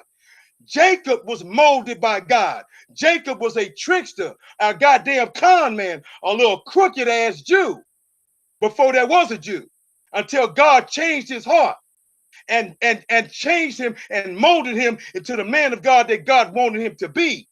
And then God brought Ham and Shem together when they went into the land of Canaan and into Egypt and intermarried with the Egyptians, just as Joseph did. Joseph married the Egyptian high priest's daughter.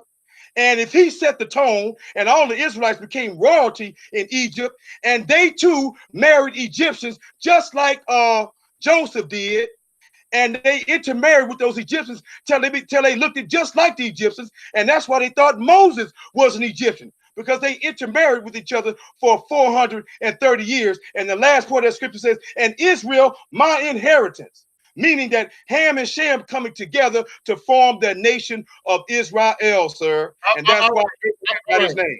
All right, brother. So now it's no way I can move any further without you letting me respond to what you just said about Isaiah 19, which you so rudely cut me off earlier when I asked you, can I bring forth 3 scriptures? Okay, that is confusion, and that is a total violation of what the scripture says. The Most High is not dealing with no damn Ham at all, okay? At all, okay? And I want to substantiate that with these scriptures, brother, all right? Yo, are you ready? Hold on, brother. Are you ready for our final 10 minutes, brother? Our final 10 minutes? Are you ready? Are you ready? I'll let you go first. You know what? I don't appreciate what you're doing right now, bro. For real. I don't appreciate what you're doing. I asked you, can I give you 3 scriptures? You just gave a whole soliloquy. I didn't interrupt you at all. Now you want to try to put me on the timer, all right? Because I got a whole presentation for my round 3. I have a whole presentation for that, and I need every bit of my 10 minutes. I need you to let me get 3 scriptures to counter what you just said in Isaiah 19. That's only right, man. Go right ahead, brother. Go right ahead. Now, give me Isaiah chapter 27, Maharakah, Isaiah chapter 27 and 12.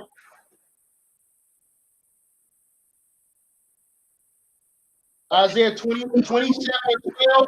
And I'm going to get Isaiah 40. Then I want Isaiah 45 and 14 and Isaiah 11 and 11, and then I'll be done. That's all I want. All right. Maharakah, give me first Isaiah 27 and 12 and read 12 and 13. And it shall come to pass in that day that the Lord shall beat off from the channel of the rivers unto the stream of Egypt, and ye shall be gathered one by one, O you children of Israel. Of the Egyptians. O ye children of Israel. So we're going to be gathered in Egypt as Israelites in Egypt. Read on. Let me read it again.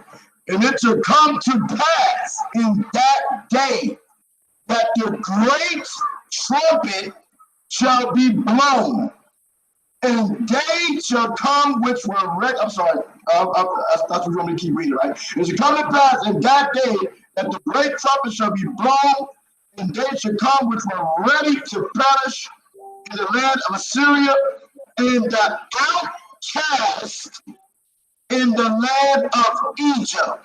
And the outcast in the land of Egypt. This Assyria will have nothing to do with Asher, the son of Jacob. It has nothing to do with Asher, the son of Jacob. Okay? This has something to do with the Assyrians, as the scripture said. All right? So it says that they shall be ready to perish in the land of Assyria, and the outcast, brothers and sisters, and the outcast in the land where of Egypt, and shall worship the Lord in the holy mount at Jerusalem. Those Israelites living in Egypt, living in Assyria, that the Lord is calling his people. He's not calling the damn Assyrians his people. He's not calling the Egyptians his people. He has indignation for Egypt. Let's prove that. Isaiah chapter 45, 14. Isaiah chapter 45, verse 14. Thus said the Lord, the labor of Egypt in merchandise of Ethiopia and of the Sabians men of stature shall come over unto thee, and they shall be thine. They shall come after thee in chains. In what?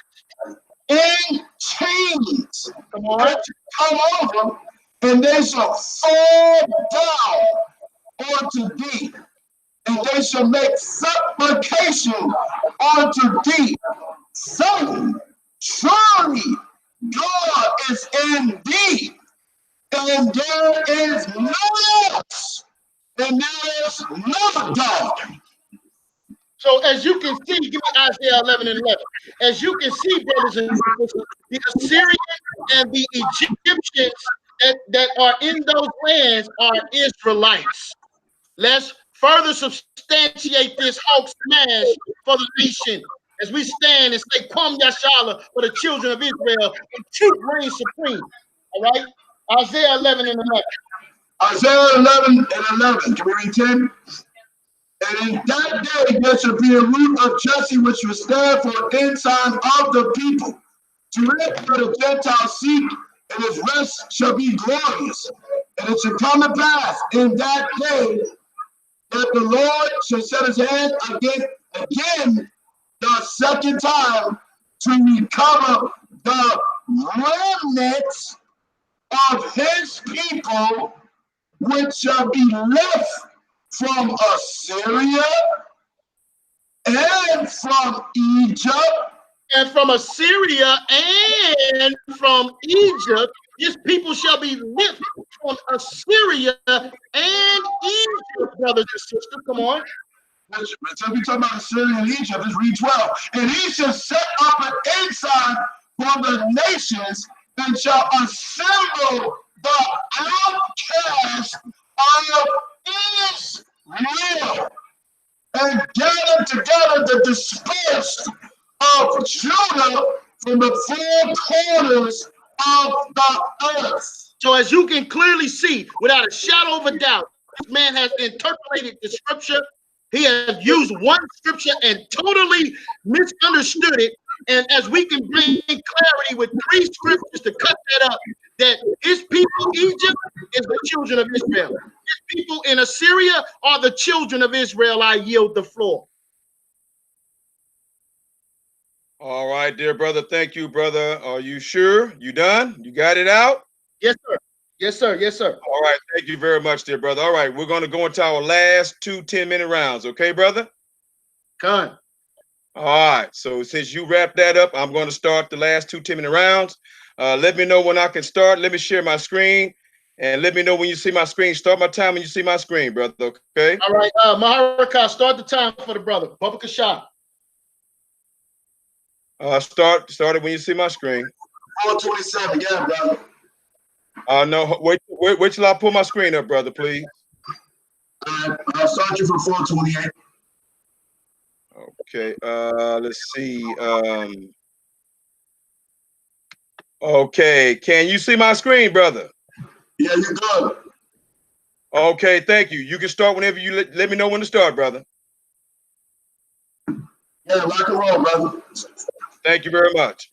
Again, thank you, brothers and sisters. Thank you, judges, for your patience with our technical difficulties. We're in our last 2 10-minute rounds. Now, the book that my brother YirmeYah showed you is the same picture that I'm showing you guys right now. And the brother was saying that I was wrong when I said that Abraham came from northeast Arabia, from the land of Ur, and Arabia and Ur is the homeland of the Shemites. All right, brothers and sisters, look here. You see right here, it says Ur of the Chaldees, the homeland of what? Of Abram. And you see the arrow pointing right here. This is Ur, right above the Persian Gulf, brothers and sisters. This is Arabia. This is the Africa and Egypt. Here's Egypt right here. And of course, this is an ancient map, and Egypt is much bigger than it is now. And this is the land of Canaan, which is now Israel. And way over here across the Arabian desert, way over here in the Ur of Chaldees is where Abram is from. So my brother did not tell the truth when he tried to correct me. So evidently he didn't even understand his own map. He should have agreed with me instead of disagreeing with me. Okay? So again, brothers and sisters, so let me show you the Table of Nations map that proves that all of this area here, Arabia, is Shem, and the homeland of Shem among Arabs, and Africa belongs to Ham, and Japhet, Europe, belongs to Europe. Look up the Table of Nations. Y'all can Google that up right now. So now let me go up.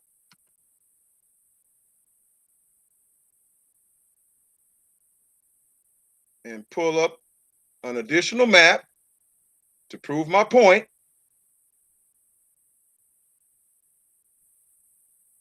Again, here's another map, guys.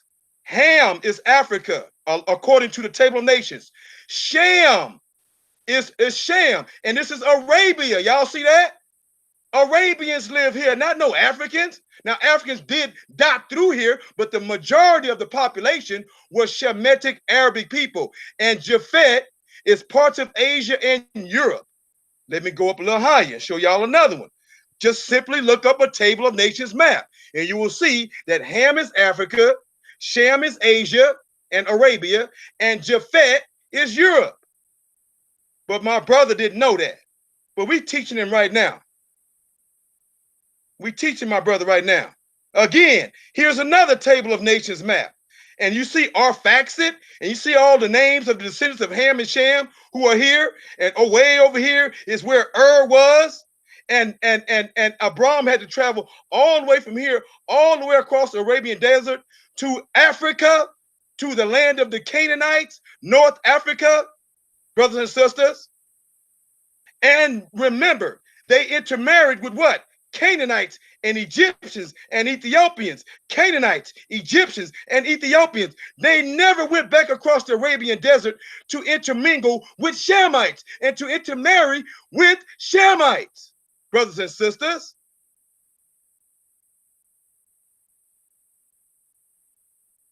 Now, here's the Table of Nations map again. The Table of Nations map where the races divided up. 3 sons of Noah, the 3 racial groups. And what 3 racial groups do we have that lines up with the Bible and the Word of God, which is the truth? Science backs up the Word of God. Negroid, Caucasoid, and Mongoloid. Negroid is Africa, Caucasoid is Europe, Mongoloid is Asia and Arabia. And you see where everybody divided up according to Genesis 10. Ham went into Africa, Shem here in Arabia and Asia, and Japhet into Europe. Okay? Now, where am I going now? All right. Now, brothers and sisters. Now, look at this, brothers and sisters. Now, my brother was trying to say that Isaiah 19:25 and all those scriptures that he was reading, he was trying to say that that 19:24 and 25 is talking about nobody but the Israelites who are in Egypt. That is a fallacy, brothers and sisters, because the beginning of verse 19, what does it say? I'm going to show you guys. At the beginning of 19:1, dear brother Daniel or whoever's talking, can y'all see my screen? Can anybody see my screen? I can see it, okay. but I wasn't talking. I can see it. Oh, no. I wanted you to say something, so thank you. All right. Verse 1 says, the burden of Egypt, behold, the Lord rideth upon a swift cloud and shall come into Egypt, and the idols of Egypt shall be moved at his presence, and the heart of Egypt shall melt in the midst of it. And I will set the Egyptians. Do you see that in verse 2? The Egyptians. This didn't say Israel in Egypt. It says the Egyptians. This is clear. And I will set the Egyptians against the Egyptians. Do you see that, brothers and sisters? Y'all see that right there? We're going to stop all this goddamn self-hatred Israelite goddamn lying. Excuse me, brothers and sisters. And I will set the Egyptians against the Egyptians. Not no Israel against Israel in Egypt. Let's stop all the goddamn lying, sir. So all that scriptures you read it for naught. I just destroyed it with one paragraph, with one scripture. Now let me destroy it a little bit further, sir, to let us know that Isaiah 19 is not talking about Israel and Egypt. Look at Isaiah 19 and 19. And what does it say? No, and look at what it says here at verse 18. In that day shall 5 cities in the land of Egypt speak the language of Canaan and swear to the Lord of hosts, one shall be called the city of destruction. Okay? Now, and it goes on to say, what I want to say, notice that in verse 18, it said that the language that's spoken in Egypt is the language of Canaanites. 5 major cities, and the Canaanite language is the major language in Egypt. And while the Israelites became a nation in Egypt, they did not become a nation in Shem, in the land of Shem, or in the land of Ur. They did not become a nation even when they were in the land of Canaan, when they went to go meet Melchizedek. They became Israel, a nation of people with the identity in Egypt, intermarrying with Egyptians as Joseph did, and set the example that it was okay. Nowhere during that time did God tell or curse Joseph, who was the leader and helping bring the Israelites to be royal families within Egypt. Did God get upset with Joseph and tell him not to marry that Egyptian? Hell no. Did he tell Abraham not to marry that Ethiopian? No. Did God tell Moses not to marry the Egyptian woman? No. God, with God's approval, Israelites over and over with the founding patriarch, Abraham, Isaac, Jacob, all of the Israelites married Hamitic people, men and women, even in the land of Israel, whom Uriah the Hittite was married to Bathsheba. Israelite, Canaanites, and Israelites marrying each other ever since Abraham left Ur. Continuously, brothers and sisters. Now, and look at verse 20, verse 19. And in the let me see, where is that? Okay, and is it 19? And that they put there. How much time I got, brother? How much time I got? Who's ever keeping time? Can somebody tell me what's up? Hello, are you guys still there? Yeah, we here. Maharakah, was you keeping time, brother? You're on mute. Hopefully we can get him back on here and he can tell me how much time I got. So I'm gonna keep it moving. Brother YirmeYah, give me 5 minutes until and let's see if he can come back on. Can you do that? Can you keep the time? Yeah, I got you, brother. Okay. So brothers and sisters, look right here at verse 16. We're still in Isaiah 19. To further prove that we're not talking about Israel and Egypt, that we're talking about nobody but Egypt and the Egyptians. Look at verse 17. We'll be up after this. So. Okay, brother, we was waiting on you. How much time do I have left? Maybe Judah fell out or something. I don't know. Who was keeping time? It's 10 minutes on the nose. 4:38. My bad, I stepped off. But I was listening. Okay, well, hold on, brother. Give me at least 3 more minutes because I kept waiting on you and hollering for your name. All right, so yeah, brother, 3 minutes. Thank you very much, dear brother. Appreciate that. Okay, look at verse 17, y'all. And in the land of Judah, and the land of Judah. Do y'all see that? We're not talking about Israel and Egypt because God is talking about Israel separate from Egypt. Israel is nowhere in the picture here in regarding to God giving Egypt an ass whooping. And the land of Judah shall be a terror unto Egypt. This is God's punishment to Egypt. God gonna whoop they behind, and God uses Judah, Israel, to whoop Egypt's behind and to punish them. Why? Why is God using Judah, Israel, to punish them. Why is God punishing them? Why, brothers and sisters? Look at verse 20. And it shall be for a sign, and it shall be for a sign and a witness unto the Lord of hosts, that the land of Egypt, for they shall cry unto the Lord because of the oppressors, and he shall send them a savior and a great one, and shall deliver them. Verse 21, and the Lord shall be known to Egypt, and the Egyptians shall know the Lord in that day, and shall do sacrifices and oblation. Yea, they shall vow a vow unto the Lord and perform it. And look at verse 22. And the Lord shall smite Egypt, and he shall smite and heal it, and they shall return even to the Lord, and he shall be entreated of them, and shall heal them. Egypt, sir.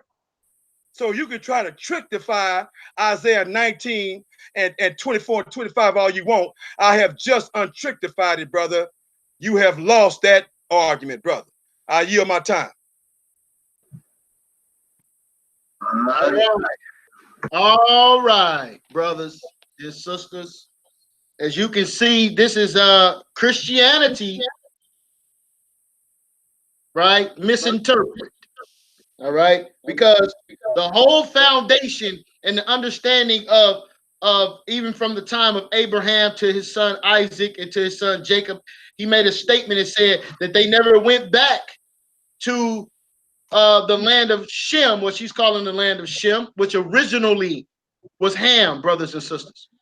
Ham was there and started the Tower of Babel, okay? And then when the lands was split, when the languages were split in our Genesis chapter 11, that's when they went to their separate lands. But before that, they was all together, all right? And I'm going to prove that in my last 10 minutes. But in this 10 minutes, because this brother said some very disrespectful words about our sister Miriam. And we want to deal with Miriam because clearly Miriam had a certain type of feeling about a damn Ethiopian woman. And where does she get these feelings from? If the Most High God is okay with a whole bunch of damn mixing, you just take a wife from anybody. If he's okay with it, then why was Miriam so upset? And the brother was very disrespectful to Miriam, and she was punished and she was forgiven and turned out to be a righteous sister. So let's deal with Moses. Let's go to Hebrews chapter 11, verse 23. Hebrews 11:23. We're going to be moving through this quickly because I want to get every scripture out in this 10 minutes. All right. Hebrews 11:23. Let's go, Maharakah. Reason I have a reader, brothers and sisters, because it tells us in the Bible that we should have a reader, and then a brother brings forth the understanding. So I'm doing the best that I can to follow scripture. So Hebrews 11:23. By faith, Moses, when he was born, was hid 3 months of his parents, because they saw he was a proper child, and they were not afraid of the king's commandment. By faith, Moses, when he was come to years, refused to be called the son of Pharaoh's daughter. Hold up now. Moses refused to be called the son of Pharaoh's daughter. Why is there no utopia that this brother's trying to propagate upon us today in 2019? Why would Moses didn't have that understanding? Why did Moses felt in his heart, hey, I'm not no damn Egyptian. Understand that. Read. Choosing rather to suffer affliction with the people of God. Right, read. Than to enjoy the pleasures of sin for a season. Right, read. Deeming the reproach of Christ greater riches than the treasures in Egypt. Right. For he had respect unto the recompense of the reward. By faith, he forsook Egypt. He did what? By faith, he forsook Egypt. That's Moses, who he's talking about earlier. Read. Not fearing the wrath of the king, for he endured at seeing him who is invisible. Come on. Through faith, he kept the Passover with the sprinkling of blood, lest he that destroyed the firstborn should touch them. So now, as we can see, Moses had a problem. Don't call me no Egyptian. But Brother Black Jesus Ministry in 2019 said that he's an Egyptian. But yet our forefather Moses said, hell no, I'm not no damn Egyptian. Let me get Numbers chapter 12, verse 1. Numbers chapter 12, verse 1. We're not dealing with no utopia, brothers and sisters. We are the children of Israel, and we're going to stand on that until we die. Numbers 12:1. And Miriam and Aaron spake against Moses because of the Ethiopian woman whom he had married. For he had married an Ethiopian woman. So now Miriam and Aaron had a problem with him marrying an Ethiopian woman, brothers and sisters. Where is this utopia in which this brother is trying to demonstrate to us? Why is not Miriam and Aaron okay with it? What we have to understand is in the scriptures, brothers and sisters, the wife of the daughter of Jethro is not the Egyptian woman that they was referring to. Let us prove that. Give me Genesis chapter, matter of fact, give me Exodus 3. You want to read verse 2, brother? Yeah. And they said, have the Lord indeed spoken only by Moses? Have he not spoken also by us? Right. So what we can see is that they're speaking against an Ethiopian woman, but let's prove that it's not the daughter of Jethro. Let me get Exodus 3:1. Exodus 3:1. The book of Exodus chapter 3, verse 1. And Moses kept the flock of Jethro, his father-in-law, the priest of Midian. So Jethro was the priest of Midian. Jethro was a Midianite. See? Okay. And he led the flock to the backside of the desert and came to the mountain of God, even to Horeb. So now let's go to Genesis chapter 25 and verse 1 to substantiate who are the Midianites, brothers and sisters. Are they Ethiopian? Let's see.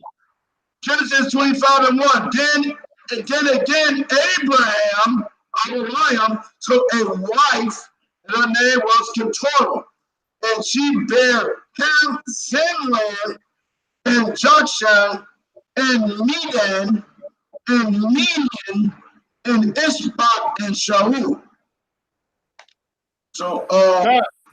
So Midian is the son of Abraham and Keturah. All right, so we're going to go into the book of Jasher. We're going to get a deeper look at Moses, okay? Now, this is not to change his mind, brothers and sisters. This is for you and I so we can get additional information, all right? So I just want you to walk with me and take a look at our forefather Moses, and let's see if he was operating in this utopia spirit and he was in love with the Ethiopian woman which he had married. Let's look. Because I want you to give me this chapter and verse in the Bible that talks about this woman. And if you can't, then you need to shut the hell up. All right? So now let's go to Jasher chapter 72. We're going to start at the 21st verse. Can you share your screen, Maharakan? Is that possible? You want me to get all the book of Jasher and share it? Yeah, can you? Yeah, hold on. All right, Brother Black Jesus Ministry, can you give me a second to get this share screen together? What you need me to do, bro? Just give me some time while he pull it up. Just stop the clock for me, as I did for you earlier. No problem, brother. Go right ahead. All right, the water. Thank you. I'm right here on 72. 72, share it. Yeah, let's start at the 21st verse. Y'all can see.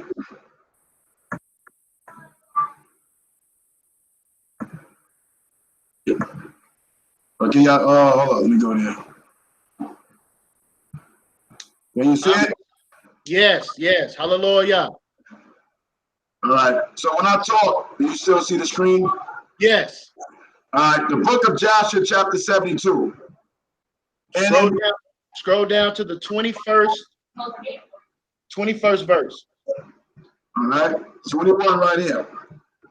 At that time that the war and the siege were against Cush, Moses fled from Egypt from Pharaoh, who sought to kill him for having slain the Egyptian. Right. Come on. And Moses was 18 years old when he fled from Egypt from the presence of Pharaoh. And he fled and escaped to the camp of Contestant. Go ahead. Which at that time was besieging Cush. And right. Cush, brothers and sisters, is the biblical name for the Ethiopians. Go ahead.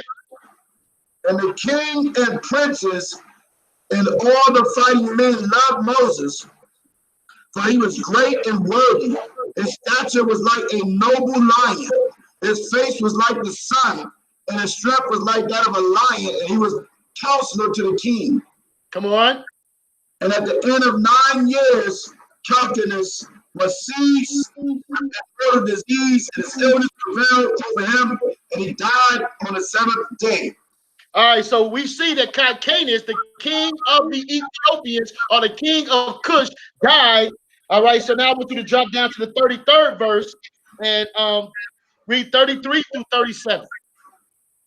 Now therefore let us go and make a king over us, and let us remain in the siege until the city is delivered up to us.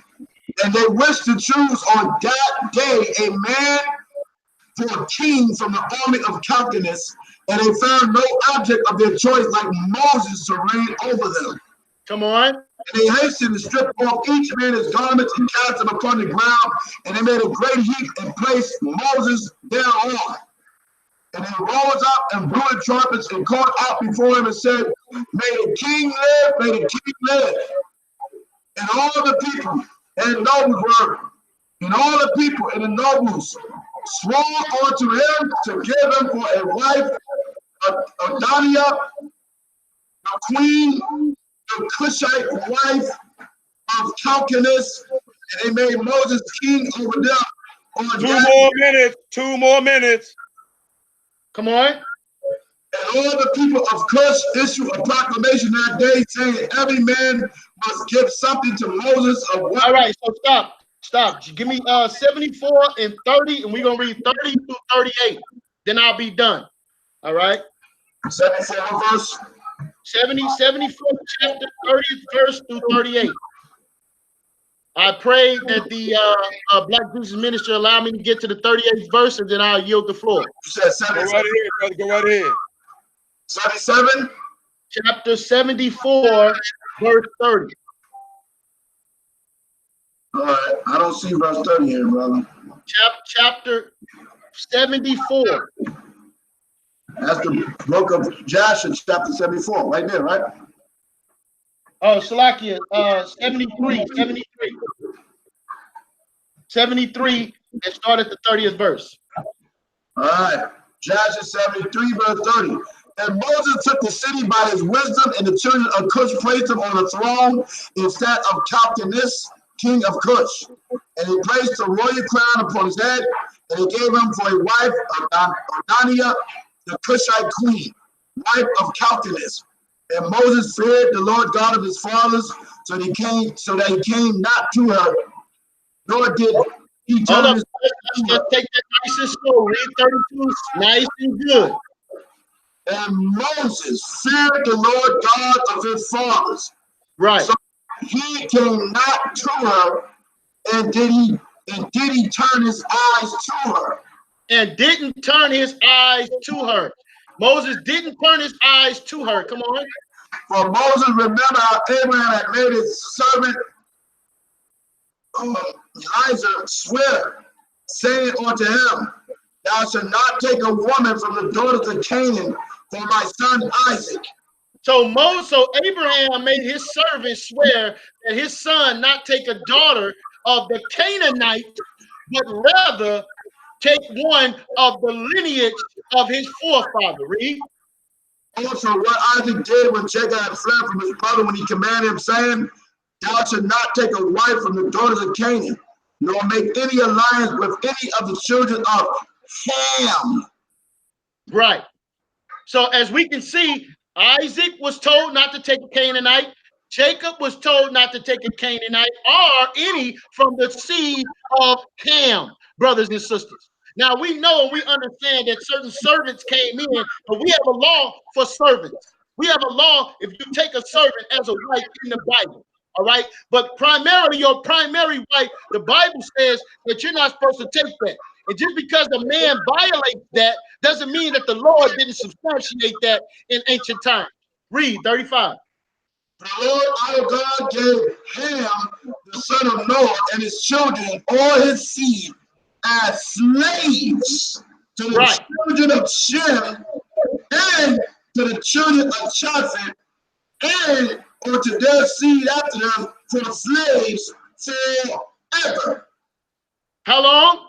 Forever. Forever. Read.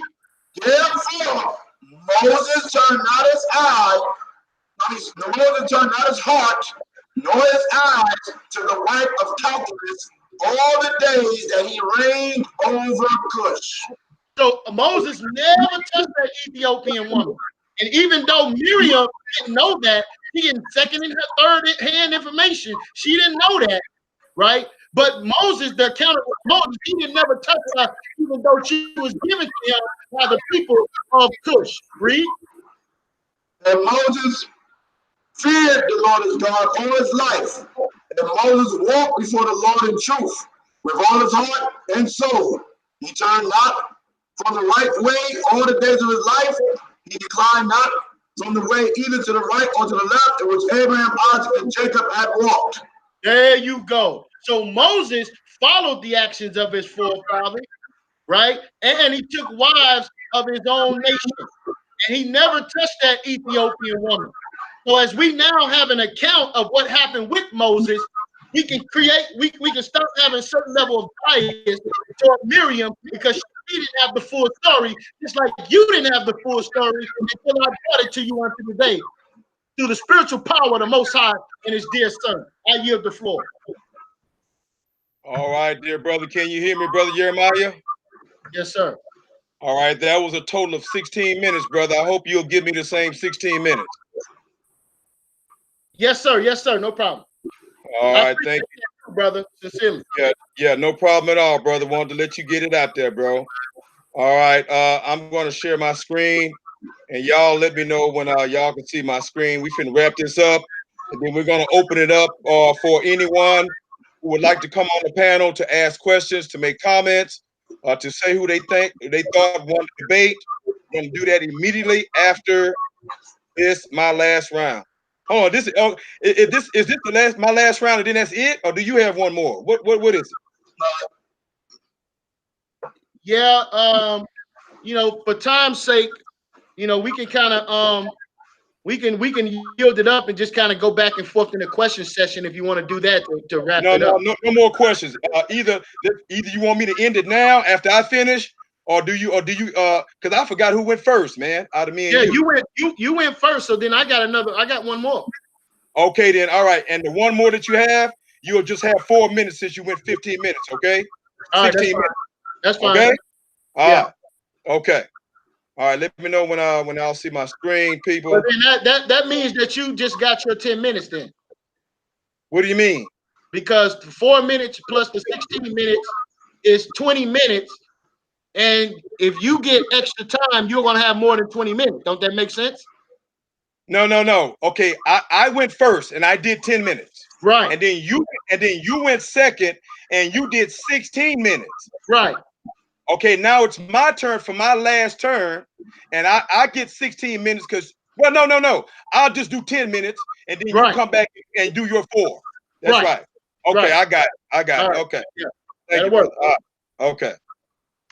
Got it. Trying to get one over here, Oh, Lord, man. I appreciate all y'all patience, brothers and sisters. Okay, brother. Damn. Let me know if you can see my screen when it pops up. We're starting the time now. No. Can you see my screen first of all? Yeah, we can see it. Okay, hold on. Let me get rid of these messages, man. These messages. You're a popular man. No, I need to turn my messages off. That's what I need to do. Okay. Let me hit this. All right, we're gonna stop you at 5:10. It's 4:59. So by the time you get started, it'll be 5 o'clock. So we'll stop you at 5:10. Okay, thank you, brother. Can I go now? Go ahead. Okay, brothers and sisters, this debate is over with. It would have been over with in the first round if I didn't have technical difficulties, but this debate was over with in the second round, brothers and sisters. My dear brother YirmeYah, said that he agreed with the E1B1A haplogroup gene marker applying to Black Hebrew Israelites. And he said, clear, I did not agree to that, brother. Okay, sir, I got you. But what you said was, your exact words was that yes, that it is in the Bible. That's what you said, bro. Okay. Now, if anybody didn't hear him say that, and if he denies that, y'all can roll this tape back. He said it's confirmed by the Bible. He said it's not confirmed. But it's okay. Your floor. Okay, brother. Thank you, brother. My brother YirmeYah said that the E1B1A gene is confirmed by the Bible, but not science. Now, I don't know how that worked. Okay? Now, so since he agrees with me that the E1B1A gene is confirmed by the Bible, you know what? Yes, I do know how it works, because I have been proving that the Israelites have been intermarrying with Hamites since they became Israelites, starting off in Egypt for 430 years, and Joseph married an Egyptian high priest's daughter, and his children became the 12th tribe of Israel. They were 50% Hamite, the tribe of Joseph, Ephraim and Manasseh. You mean to tell me that Joseph could do it, and all of the rest of the 72 Israelites that was in Israel did not marry Egyptians for 430 years and were not genetically consumed by Canaanites, Ethiopians, and Egyptians? Brother, you have lost your mind, sir. Now, and we just proved, and I asked, how did look in the yellow part, guys, how did the origin of the E1B1 Hamite gene get into the gene pool of the descendants of Abraham, who was way over here from East Arabia, from the land of Shem, because God had to get him away from those idolatrous, wicked Shemites and bring them to a cleaner people and to a cleaner land, the land of Canaan, to the high priest of God, Melchizedek, because what? They intermarried with these Canaanites and these Egyptians and Ethiopians, Canaanites, Egyptians, and Ethiopians who originated from here, Southern and Central Africa. So let's read, people. The discovery of the SNPs by Trombetta et al. 2011, I'm reading up here, guys, significantly referred to the EV38, which is the E1B1A polygenetic tree.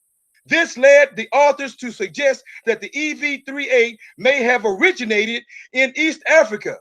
V38 joins the West African affiliate EM2 and the Northern East African affiliate EM329 with an earlier common ancestor like EP2.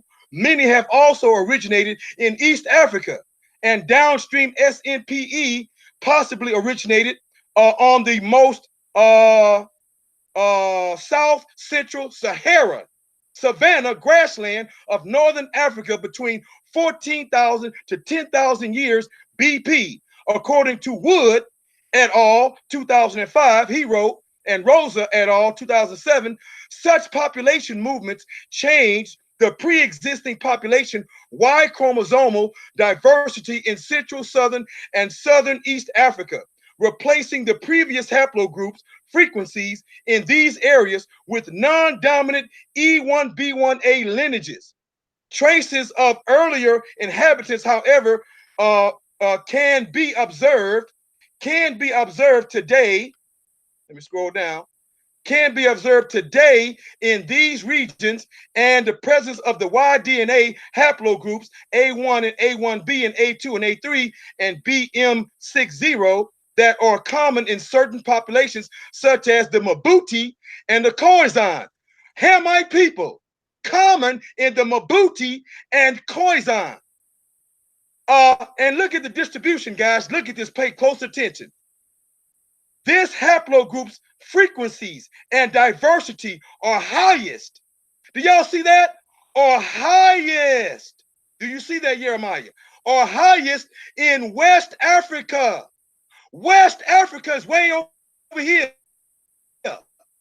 West Africa, not East Africa, where Arabia is and the land of Shem, and where where Abraham was from, but over here in Africa and the land of Africa, the land of Canaan among Africans. And what does it say? In West Africa, within Africa East EV38, which is the E1B1A, displays a west to east as well as a south to north clinal distribution. In other words, the frequency of the haplogroup decreases as one moves from Western and Southern Africa toward the east and northern parts of the continent. What does that mean? That the distribution of the haplogroup is stronger. The E1B1A, the EV38, Black Israelite gene is strongest in the south of Africa, but as you travel north, it becomes weaker. It is stronger in West Africa, and it gets weaker as you travel toward the east. So how did the E1B1A, EV38 Hebrew Israelite gene get into the gene pool of Abraham, who came all the way over here from Shem and the land of Ur and the Arabians who traveled to Africa? Is because they intermarried with Egyptians, with Ethiopians, with Canaanites, and became genetically consumed with Hamites. And that is why they have the Hamite, Bantu, Pygmy-Twa, E1B1A, EV38 gene. And they not only have the gene, but they adopted the Canaanite alphabet and the Canaanite culture and the Canaanite name of God, El Elyon and Yahweh. Why?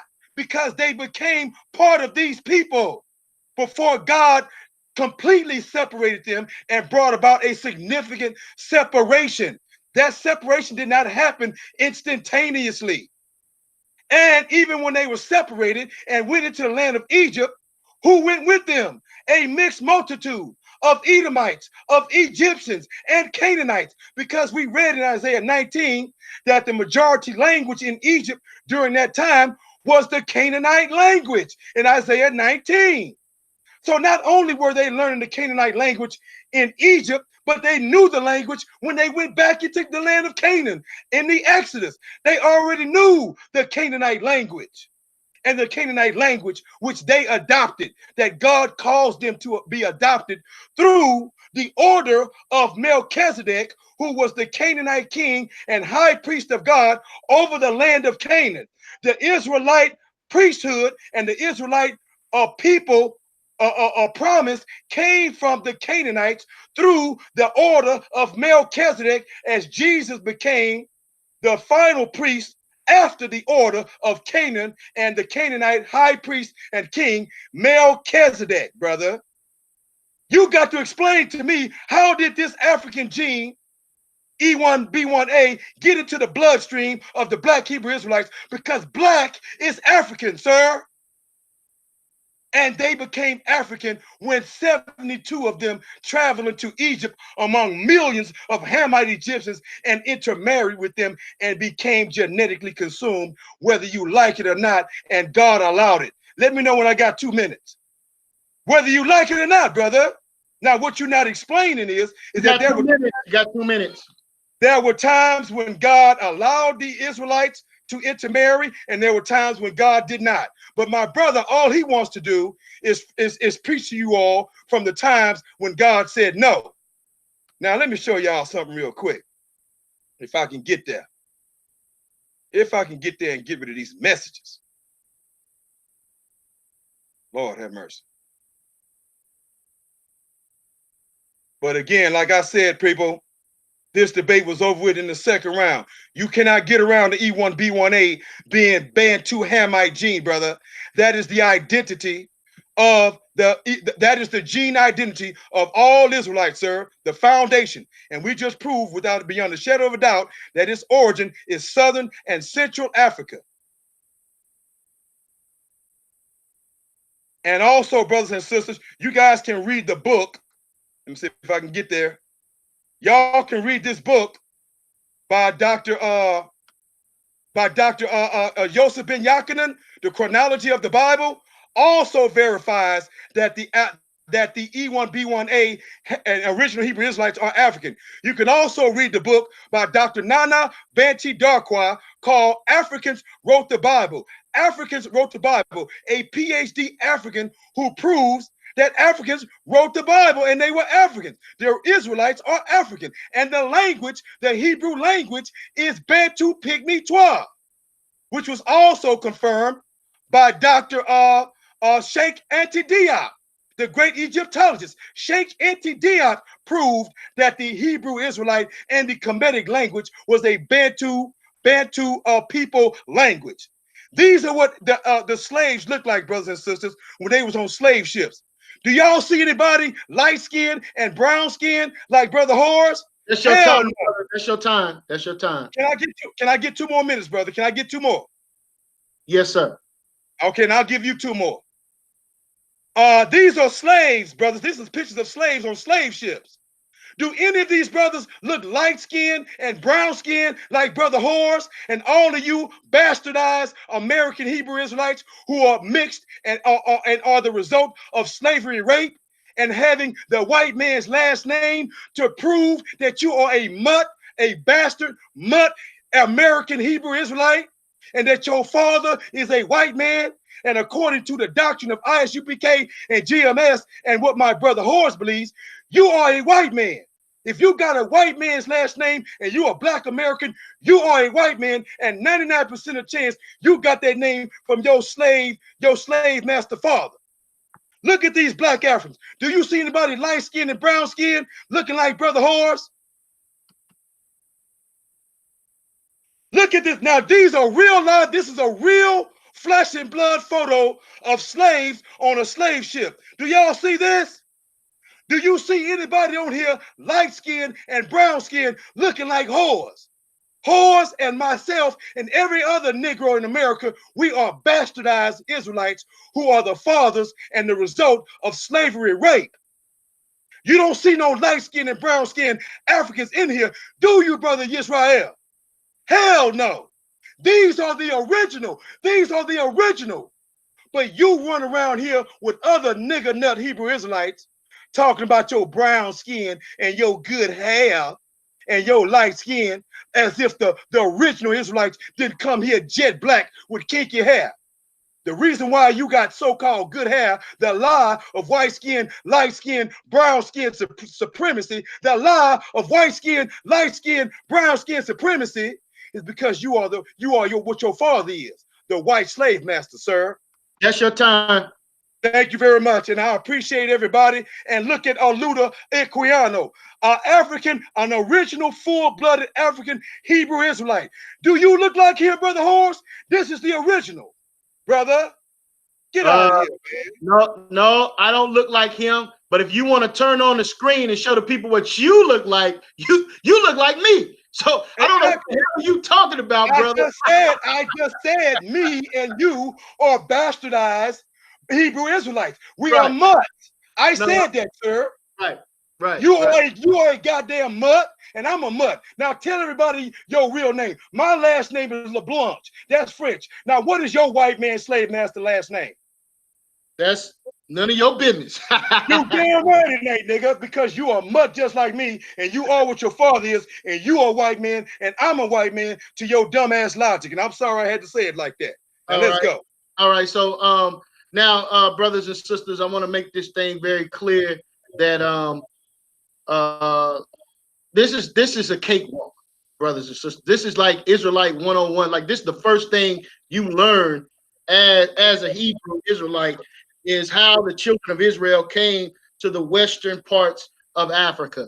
And as you notice that he showed in his map and said the highest percentage of E1B1 is in the western hemisphere, or the western parts of Africa. So this is a classic book of the Hebrew Israelites. Babylon of Timbuktu. All right. This is Hebrew Israelite 101. All right. And it lets you know that the children of Israel left Egypt They left Israel and came into Africa. They did not populate the areas in which Ham was already populated. They went to the areas in which they had room to grow and develop themselves. How do I know that? When I go into the historical book, I can read this for myself. All right. So it says here in page 84, it says in the year 65 BC, the Roman armies under General Pompey captured Jerusalem in 70 AD.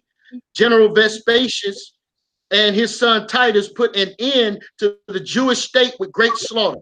During the period of the military governor of Palestine, many outrages and atrocities was committed against the residue of the people. During the period of Pompey to Julius, it has been estimated that over 1 million Jews have fled into Africa, fleeing Roman persecution and slavery. The slave market was full of black Jewish slaves, right? So as we know here, it says here on page 90, it says the black Jews was not absorbed. They were not absorbed. So like it, the black Jews had an advantage over the African tribes. They carried their culture, history, laws, and written records with them. This assured them a constant predecessor for a higher social development of a higher social organization because of the stability of the black Jews. So as we can see, and they did not involve into the population where that's why E1B1 is highly concentrated in the western parts of Africa. Now, I never said that I agreed with him on the white man's science. I thought I made that very clear. I said my understanding on identifying who we are is based in the Bible. All right. And I read the scripture which is based upon Deuteronomy 28, 45, and 46. All right. And then you read the curses of Deuteronomy chapter 28, Deuteronomy 33, Leviticus chapter 26, Jeremiah, Hosea, Obadiah. Read all of these passages and you'll get a full understanding of who we are. You identify us based upon the conditions in which you find our people in, man. That's how you identify us. Then it tells us on page 132 of the Babylon 10 book 2, brothers and sisters, these facts have peculiar significance when the presence of Judaism amongst who? American Negroes. And the consistence of Honduras of thousands of slaves were brought to where? America. From where? This West Africa.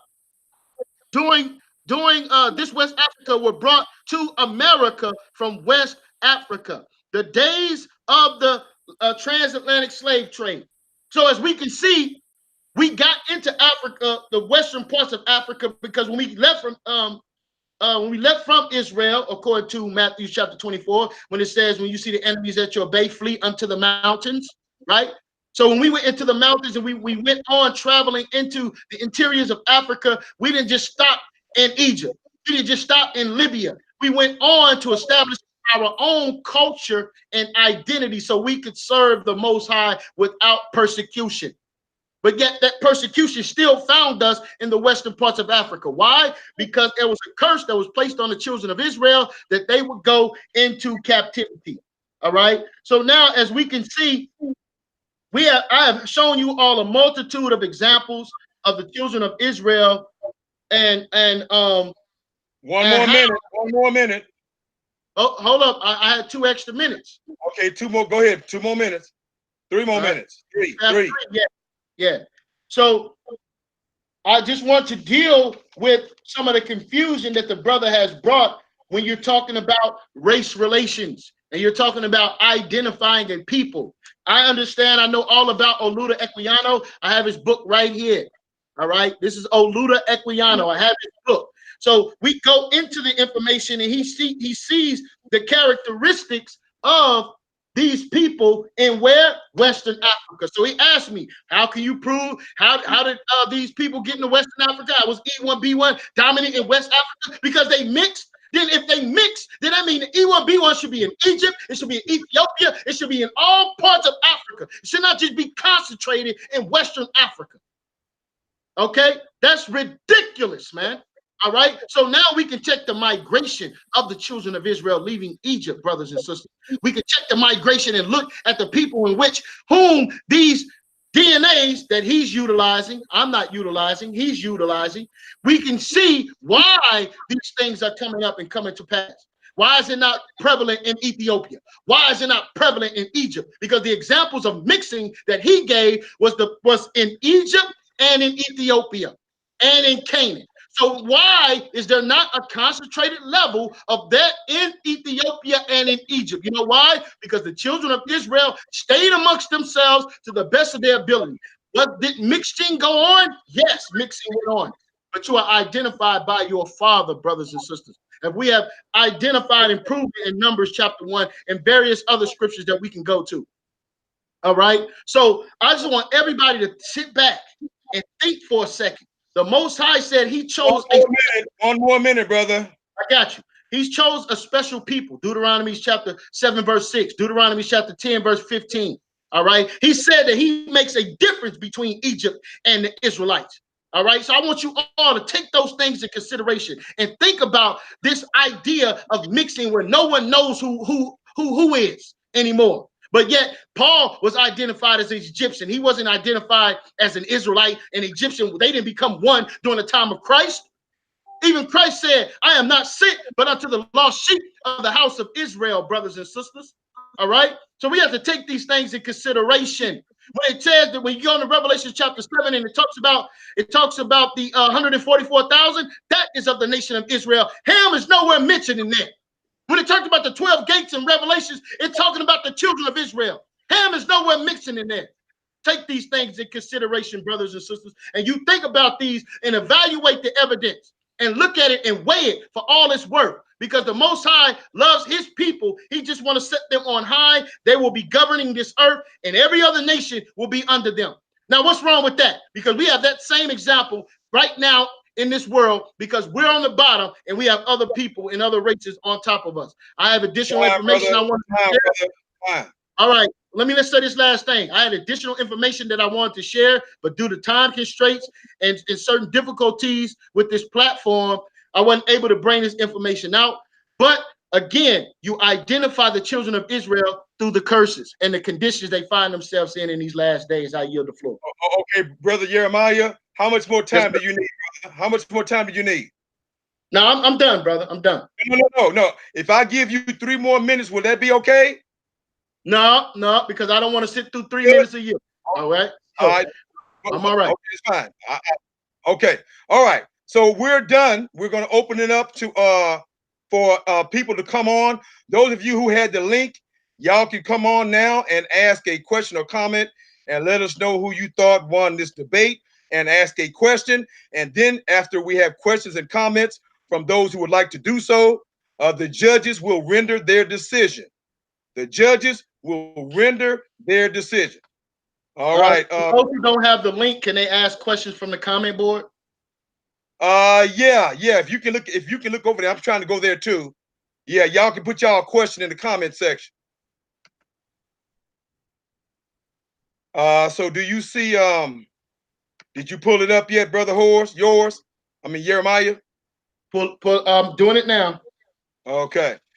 You guys who have the link, y'all can come on in. I'm going to put the link also in the chat, and you guys can come into the chat. Did you pull it up yet, brother H.O.R.S? Yours? Yeah, I got to pull it up. I'm looking at it now. We do have a brother on here. We got 2 brothers on already, so you can start dealing with them. Black Jesus Minister. All right. If you 2 brothers will one at a time open up your mic, ask your question, make a comment, and we will have we'll take about 1 or 2 minutes to answer your question. So go right ahead. First come, first serve. Open up your mic, dear brother or sister. Who you talking about, Black Jesus? Okay, whoever just came on and wants to ask a question, and you're not an original. You got a question? No, I don't got a question. I got a statement. Okay. Go ahead. I mean, on as far as context and as far as I think that Black Jesus, you did great too. and I think Jeremiah did great. Both of y'all did a great job. But I'm gonna have to give it on my end. I'm gonna have to give it to Jeremiah just for the simple fact that he came out of the biblical text, and that's really what it is. I can understand what he's saying about the signs because that is a belief, and his belief is, and he showed through his belief that the scriptures are correct behind his belief that those people are actually from Shem. Now, the E1B1 being African, I can believe that also, but that's coming outside of the Bible, and you dealing with biblical context. So that's all I have to say. Both of y'all did a great job, but I have to give it to Jeremiah. Okay, brother Jeremiah, you can respond to him, then I'll respond. Go ahead, brother. I appreciate that, brother. Yeah, it's important that we remember the context of the discussion, which was are Israelites Hamitic or Shemitic, and that's what the discussion was. We can't change the table of context or the table of nations based upon our personal bias. All right. Can I respond to my brother now? Yes, sir. All right. I'm finna show my screen real quick. Brother King Sith, are you still there? Yes, sir. All right. Can you see my? I'm clicking it on now. Okay. Can you see my screen, dear brother? Yeah, I see your avatar. Okay. Now, do you see my screen now? My screen. Do you see some scriptures? No, I don't see no scriptures. Hold on. I see them. Now they popping up. Okay. Okay. Look at Ezekiel 16:3 and Ezekiel 16:45. Brother King said. All right, I see. And it and it says, and say, thus saith the Lord God unto Jerusalem. This is God talking to Israel. Thy birth, look at this, judges. Look, judges. Thy birth and thy nativity is of the land of Canaan. Thy father was an Amorite, and thy mother an Hittite. Hittites and Amorites, King said, are Canaanite Hamitic people. This is God saying that the Israelites' mothers and fathers are Hamite Canaanite. And it is mentioned a second time, the exact same thing as 16:45. Thou art thy mother's daughter, and loatheth after her husband and her children, and thou art thy sister of thy sisters, which loathed their husbands and their children. Your mother was an Hittite, and your father an Amorite.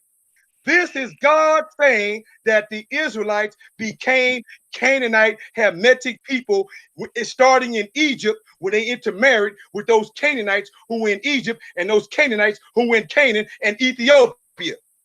So, my brother, there it is in the scripture, big as day, brother, out of God's mouth. I'm done. Next person who got a question. Next person. Open up your mic. Judges, I hope y'all see this. Judges. Anybody else want to open up their mic? I dropped the panel link, guys, in the live chat. You guys can click that link and join the panel. Anybody can click the link and join the panel.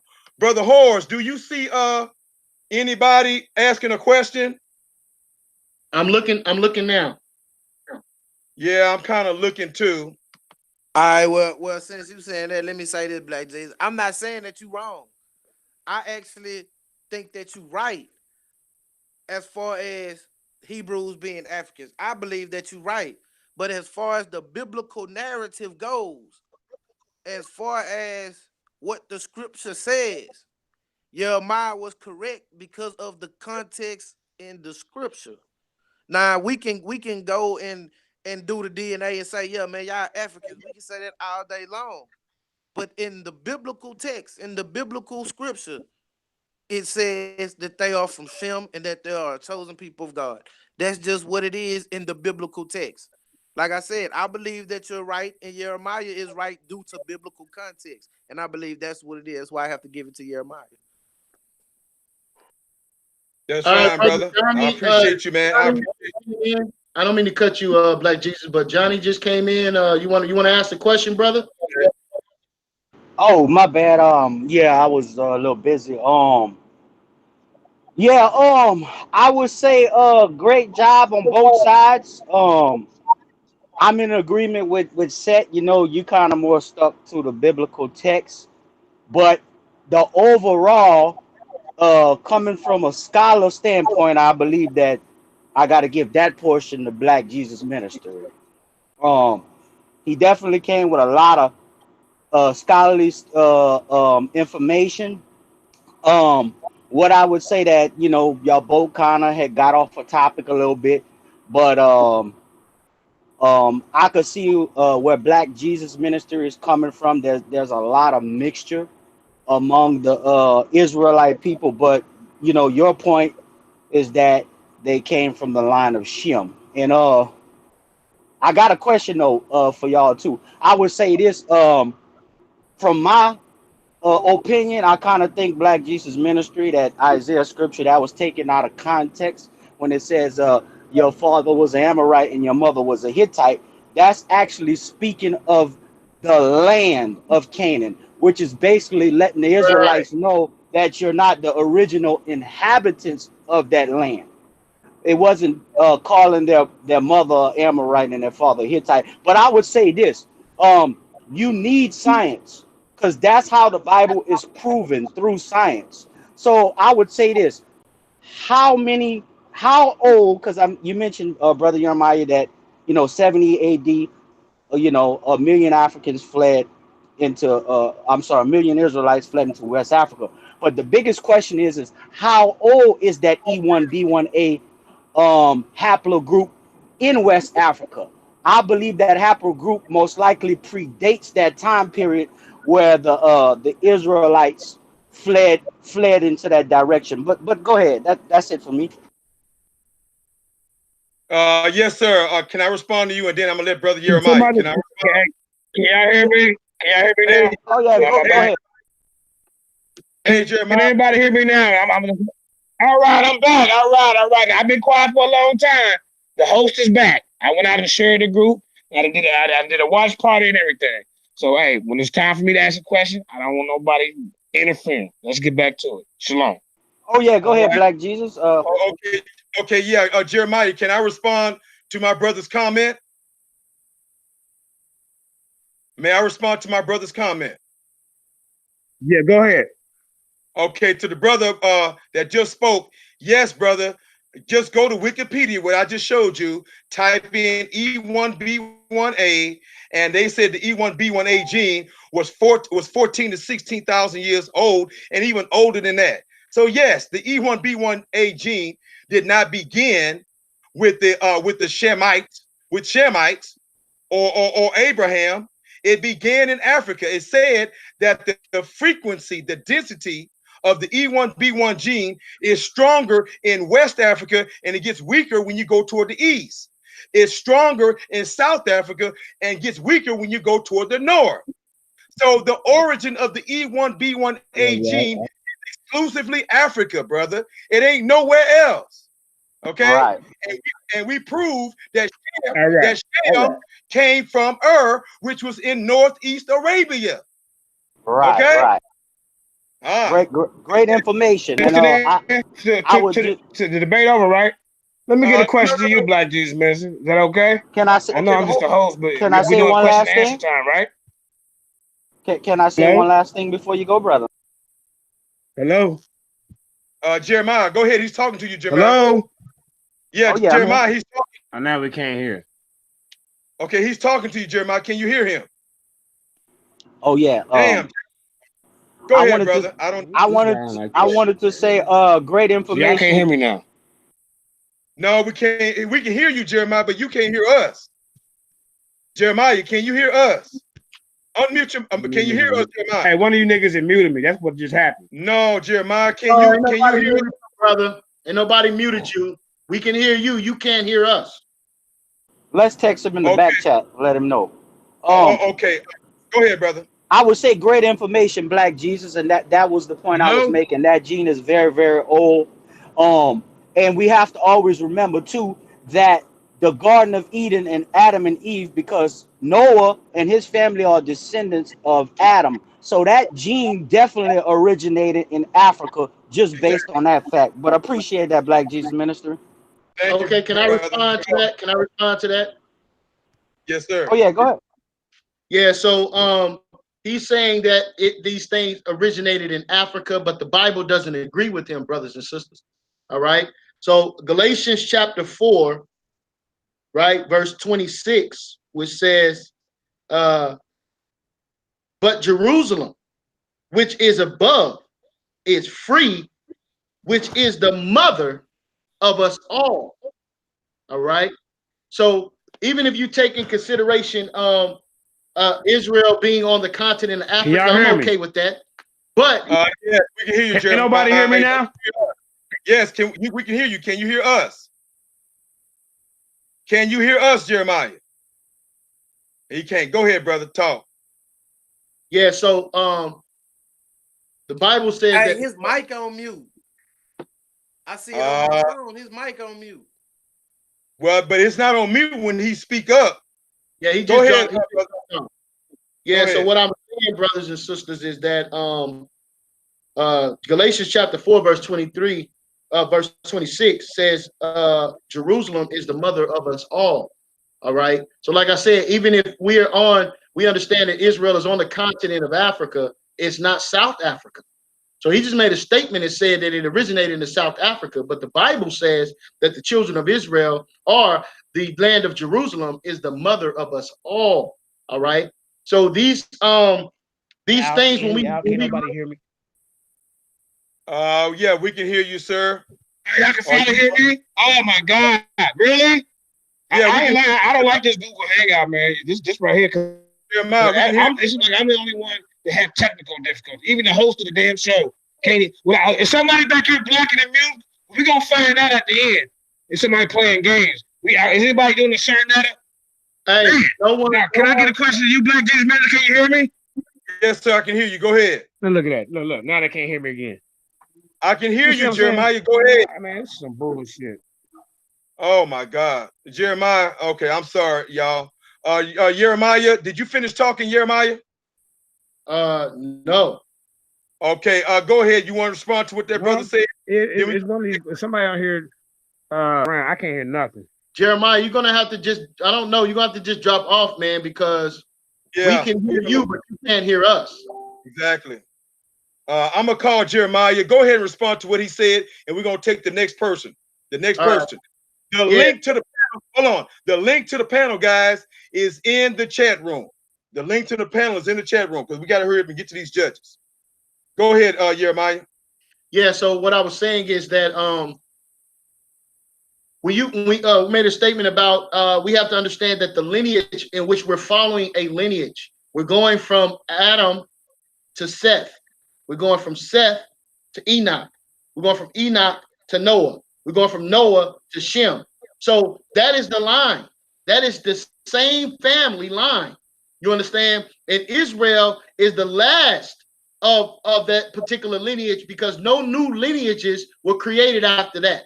All right. So Esau and Israel was the last two nations that was created in the biblical text. And so when you get to Israel, that's why I'm saying you only is talking about the family. When you go back into the lineage, it's not discrediting Noah, it's not discrediting Shem, it's not discrediting Enoch all the way to Adam, Seth, it's not discrediting anyone. That's the same family line. I just wanted to make that clear. All right.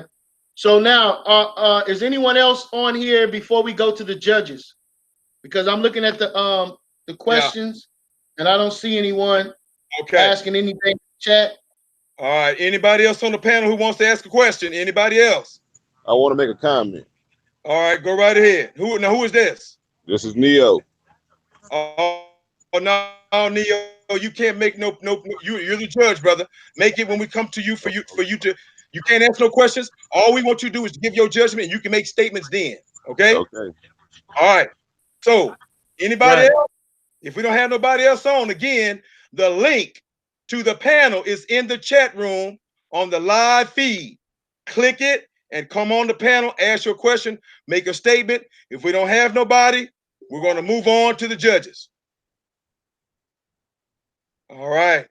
Any final words you want to say, Jeremiah, to everybody? Thank yous and all that kind of stuff. Promote your platform. Well, you brothers and sisters can find me at YirmeYah 777. That's YAHWORLD 777, and H.O.R.S. your code on Facebook, and YirmeYah, please say to Yah on Instagram. Hey, listen, man, always remember to support your nation, and we're doing this out of love. I got sincere love for Black Jesus Minister, and I appreciate him allowing me to come on his platform, and I appreciate the patience from all of you as y'all walk through these scriptures with us, as we're doing it with a sincere heart to raise the vibration and the minds and the spiritual understanding of our people. All right, thank you, dear brother. All right, I'm gonna throw my 2 cents up in there. Can you hear me, brother? Yes, sir. All right, and I'm gonna share my screen again, dear brother. Can you see our African Israelite brothers that I just pulled up on my screen? Yeah. Okay. These are the closing remarks you're about to give? Yeah, this is my closing remark. My closing remark. Yeah. You ready? Can I go? Yes, sir. Okay, brothers and sisters, all of us who are over here and the victims of slavery and colonial rape, especially here in the Americas, who carry our white slave master forefathers' last name. Now, brother YirmeYah was ashamed to give his white slave master's forefathers' last name, because my brother wants to live in a fantasy to believe that he is not, that he does not have a white slave father in his lineage, and that is the cause of him to have light and brown skin that you all brag about, that you wayward Black American brothers and sisters love to brag about, in the disease and the sickness of white supremacy, white skin, light skin, brown skin, good hair supremacy, the goddamn lie of white skin, light skin, brown skin, good hair supremacy, because that is a gift that your white slave forefathers have given you. And you are agents, brothers and sisters. You are agents of white supremacy. And you walk around here being agents of white supremacy, making our dark-skinned brothers and sisters, who are the purest of us, who look just like our West African Hebrew Israelite tribes who came over here in the Atlantic slave trade, jet black with kinky hair, trying to make them feel like they are inferior to you, when you are the one who is inferior because you are a goddamn white man, according to ISUPK and GMS. You are not black and God kinky like these black beautiful Africans here in this photo. These are the real Hebrew Israelites. You see these flesh and blood photo right here? Do you see anybody in here yellow? Do you see anybody here with good hair?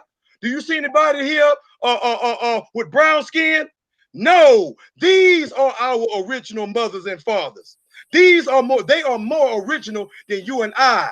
They were the ones who had to endure slavery rape that produced light-skinned and brown-skinned Negroes who run around here now and think that they are superior because the slave master told us. The slave master told you that your brown skin and your light skin and your so-called good hair is better than the original Hebrew.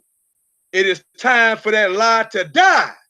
And that's what Black Jesus Minister, Black Jesus Radio is all about. Go to Black Jesus Radio YouTube, subscribe. Go to Black Jesus Radio Facebook and subscribe. And let's kill this goddamn evil lie of white supremacy and colorism among our black people. And let's elevate our dark-skinned, kinky-haired brothers and sisters, because when we look at them, we are looking at the purest form of the Black Hebrew Israelite. Thank you, brother. You do realize that King David was the same color as I am, right? I don't recognize that, brother. It tells you that King David was ready. Do you see anybody red on this slave ship right here? No, I'm saying King David in the Bible. It tells you that do you see anybody red on this slave ship? It tells you in the Bible that King David was ready. Well, brother, King David didn't come over here on no damn slave ship. This is where you came from. You came from West Africa, where everybody in West Africa. Can I talk? Oh, Yes. can we get some Here. order? About time. Okay, we can't have all this yelling and screaming. I just stepped out and I've been patient. And now when I step out, everything getting out of order. Can we get back to order, please? Yes, sir. Thank you. We're done. How you want to proceed, brother? It's time for the judges. Let's go to the judges. Okay, the first judge we're gonna go to is Neo Love. Now let's save Neo for last. Let's get Black Jesus Minister judge first. I don't. Okay, that is his judge. No. My judge is are Aboriginal Hebrew, Trent Wade. Okay, Trent, go ahead, Trent. Who do you say? Make your decision, sir. I'm gonna have to give this to Brother H.O.R.S. It is what it is. Right. Based on the topic of discussion, I got to give it to Brother H.O.R.S. Okay. Now we're gonna go to Neo Love. Go ahead, Neo. Brother gets to ask me two questions. Black Jesus Minister. Black Jesus Minister. Let everybody get their stuff. Look, you're a participant. Come on, bro. Now he gets to ask two questions, Jeremiah. Let's get the rest of the judges. Let's get the judge's decision. Then we do that. Yeah, come on, man. No, I need to get my two questions in first, brother. Why would you want to do that? You don't want that to sway the judges. You can deal with them. Right. Let's get the judge out the way. Then you can ask some questions later, bro. Come on, man. Come on now. All right, we're gonna do this in order. All right, I've been out the way for a long time. I've been out promoting the thing and everything. All right. Now, Daniela's next, Jeremiah. Okay, Daniela, Prince Daniela. Go ahead. Who do you give your vote to? Black Jesus Minister or YirmeYah? I have to go with Brother YirmeYah. Black Jesus Minister, with all due respect, made a lot of errors. So when the time comes, I'll explain to you what those errors are. Okay. And the final judge, Neo Love. Come on down and tell us who you voted for, my friend. What's good? Okay. This is Neo. The evidence does imply that the Israelites had to have mixed with the Egyptians during their captivity. However, the scriptures do show that they originated from Shem. The question at hand was, were they of Shem or Ham? While they may have both genetics in their makeup, they are ultimately Shem or Shemites. So my vote goes to Brother YirmeYah. All right. The judges have spoken. That's a unanimous decision. And the winner by, hey, how they say it? And the winner by the judges card, YirmeYah. All right. That was everybody picked their judges, so you can't say it was unfair. Maybe y'all can have a round two, Black Jesus Minister. I mean, this how we iron sharpen iron. Hey, don't take it as nothing, as a loss. Take it as a win for everybody. He get the question. The judges. Yes, we're gonna start with the question. First, who would you like to question first, Black Jesus Minister? It'll be Trent Wade. We're going in order, brother. Talk to me, family. All right, brother Trent Wade, my dear brother. Now, dear brother Trent Wade, do you agree that Abraham was the beginning of what was the father of the Israelites, and that he left the land of Ur, which was in northeast Arabia, and that he traveled and left Ur across the Arabian desert, and he went to the land of Canaan, and then Abraham, Isaac, and Jacob, they became a nation among the Egyptians and the Ethiopians and the Canaanites, and nobody else, the Egyptians, Ethiopians, and Canaanites, and never went back to Ur to intermarry with Shemites to keep the Shemite blood going, because do you agree that there was only, okay, just make it real quick, I said all that. Do you agree that there was only 72 Israelites who went into Egypt and for 400 years intermarried with Egyptians for 430 years? Yes or no? Or you can answer the way you want to. On a large scale, no. On a medium scale, yeah. Okay, that's more than problem. Yeah, brother. What does that mean, bro? On a scale large enough to absorb them into the nationality? No. Okay, and what was the what? I And so what? definitely agree that they intermingled. I Okay, definitely agree on it. okay. So again, so you're saying, so you agree? Okay, here's my follow up. So you have agreed that they intermarried, right? Right. Okay. So if 72 people walked into an entire nation of millions of Hamites, which are Egyptians, and they did marry them, do you not agree that after 430 years of intermarriage, brother, that they will be, that those 72 Hamites who multiplied into millions will not become a majority Hamite after 430 years? Yes or no? No, sir. I don't agree with that at all. All right, that's cool. That's cool. All right, thank you, brother. From what the brother pulled out, the scriptures don't either. That's what I'm basing my judgment on, the scriptures. Okay, what scripture was that? I mean, he pulled out a multitude of them. Where you want me to start? Just mention one. Which was the strongest one? And this is my last. This is my question, my follow up, and I'm done. What was the strongest scripture that he gave you to prove that the Israelites did not intermarry with the Hamites and become predominantly Hamites? No. He never set out to prove that they didn't intermarry. He set out to prove that they were Shemites. So I think you might want to reword that question. Okay. So he was proving. Okay. So in other words, so now, okay, I'm a pass on that, brother. I think I understand where you're coming from. You're saying that once they was in Egypt, that they didn't intermarry enough to have predominant Hamite blood, right? Right. Okay. Thank you, brother. All right, I'm ready to move on to Daniela. All right. We're gonna go with you like to call me Prince or Minister, Daniela? It doesn't matter. Okay, well, both. All right. Yeah, we're gonna go ahead, Prince Daniela. Well, tell him why you voted. He's supposed to be asking me a question, or am I supposed to be talking? Yeah, I'm asking you a question, brother. I'm asking you a question. Right, go ahead. Yeah. Okay. All right, my fault. All right. Now everybody understand that I'm using sequential questions along the same thing. So I'm moving from brother Trentis. Now I'm moving to Daniela. All of these questions that I'm asking, guys, are in sequence and to show my brothers the error of their ways. All right.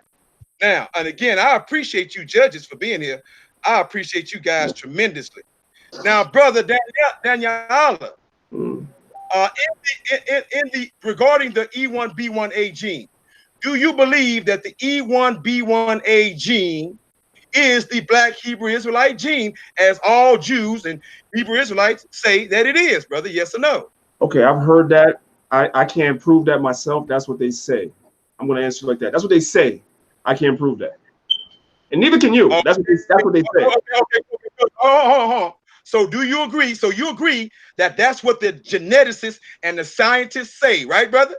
That is what I heard them say. But now I would like to elaborate. But go ahead, finish answering your question. Okay, brother. Okay, now hold on. So my brother just agreed now that scientifically now that the E1B1A gene by scientists and geneticists say that the E1B1A gene, which is of Jews and Black Hebrew Israelites and others and Hamites, who are the originators of E1B1A gene. Do you agree, brother, as I showed you, do you agree or disagree that the concentration, are you looking at my screen, brother? I'm looking at it. Do you agree or disagree with this map here? Let me pop it up. That the ultimate concentration of the E1B1A gene, if my screen is going to pop up, is in West, Central, mostly West and Central Africa, as it is shown here on my screen as soon as it pops up. Right there, brother. Do you disagree with that, or agree or disagree, or you just don't know? I'm going to tell you right now, I would have to do more studies on it. I'm not going to look at a map from Wikipedia, by the way, which we know Wikipedia is only as good as the person that wrote the article and only as good as the sources that they use. Nobody ever considers the sources that they leave out. So I'm not going to say that I agree with a Wikipedia article. Absolutely not. Absolutely not. So you disagree with it then, right? I'm not agreeing with the Wikipedia article. You'd have to show me better sources than that. I can go Okay, write sir, a better article tomorrow. Brother, hold on, brother. I need to ask you a question, get an answer, and move on. You vacillate. He said he didn't agree with it, Black Jesus Minister. I heard him say that, brother.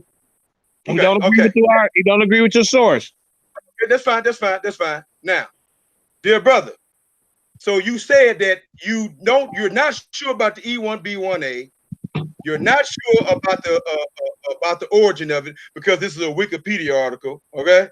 Now, dear brother, are not the sources listed, or not the scholarly sources listed at the bottom of every Wikipedia page, dear brother? Absolutely, and I've also done videos showing information that have been left out because the person that writes the article is biased. I've shown that in videos I've done. So just because I'm answering you. Hold on. Just because a person writes a Wikipedia article and they put their sources does not mean that there are not counter sources out there that debunk the article. These are facts. I've shown it. So okay, here we go. Okay. Brother, we got you, brother. We got you. Good. Now here's my last follow-up, and I'm gonna let you go. Right. All right, brother. Absolutely. Now, brother, since you disagree with the sources and this entire Wikipedia article, all right? Oh, god damn, brother, you just got to saying that you didn't. I said I would have. Come on now, let's keep it respectful. But my brother's confusing the hell out of me. I'm not. You said, on one hand, you said you don't agree. On the other hand, you said you do agree. I did not say that. Like Jesus Minister, you're just not listening to me. I'm going to say it one more time. I said you cannot present an article to me on Wikipedia without me going and looking at the source. I got to go through the article and look at the sources that are there and then look at what they left out. Then I can comment on the article. That's what I said. Okay, now good. Now, let me ask you this question. If you go back and look at this Wikipedia article and check, and I'm going to challenge you in front of the whole world right now to go back here and look at these sources. If these sources are correct, according to your research after reviewing this information, would you be willing to change your vote? Now, this is a two-part question. It's my last. Now, if you disagree with this, what is the truth about the E1B1A? Where did it originate, Brother Daniela? Okay. Where did it originate? I'm going to answer you like this, right? I would not change my vote, and here's the reason why. Because an Israelite's nationality is not based on genetics. Genetics determines your features, your characteristics, your traits. But according to the biblical text, your nationality is determined by your father. The Bible does not tell you that your genetics is based on your 50% your mother, 50% your father. That's not in the Bible. That's not in the Bible. That's genetics. The Bible does not teach genetics. So I don't agree with you. No, I wouldn't change my vote. Okay. All right, brother. Now, Thank you very much. All right, let's go on to the next judge. Okay, Black Jesus Minister, hold up. All right, now he answers as best as honestly as he could. You got to accept that. Brother, that's fine. All right. We're ready to go. And okay, now listen, we're going to get some more people in here after the judges, all right? Now, Neo Love, it's up to you. Go ahead and tell us why you voted for YirmeYah. No, I got to ask him a question. Yeah, I got to ask okay, go ahead. My fault. Okay, go ahead. I got to ask a question. Now, now to Brother Neo, do you accept the science of the E1B1A gene origin that I presented today, dear brother? Yes or no? No, I don't, because I question the whole DNA process as a whole. That doesn't mean I don't believe that the Egyptians were Shemites, and I mean the Israelites were Shemites, but had Egyptian DNA in them. I just dispute the whole, idea of DNA testing as a whole. So I don't really accept that one, no. All right, dear brother. Well, let me ask you a question. Here's my follow-up. Do you have issues with science at all, dear brother? No, sir. I don't have an issue with science. I just don't take it as fact over everything. I don't take it as truth. Okay. All right. That's my first question and my first follow-up. Okay. Now, my second question is, dear brother, are you not aware that that white Jews and black Jews in Africa and here in America all prescribe and subscribe to the E1B1A gene being a haplogroup marker of the black Jewish of Jewish and black Hebrew Israelite DNA. Are you aware of that, sir? Yes or no? Yeah, I know that some Jews are accepting of that. I don't know that all Jews accept that. All righty. Okay, now here's my follow-up, dear brother. Here's my follow-up to that question. Now, do you, dear brother, do you have any research and study or any science? Because you do say you still believe in science. Some sciences you don't believe, and I understand that.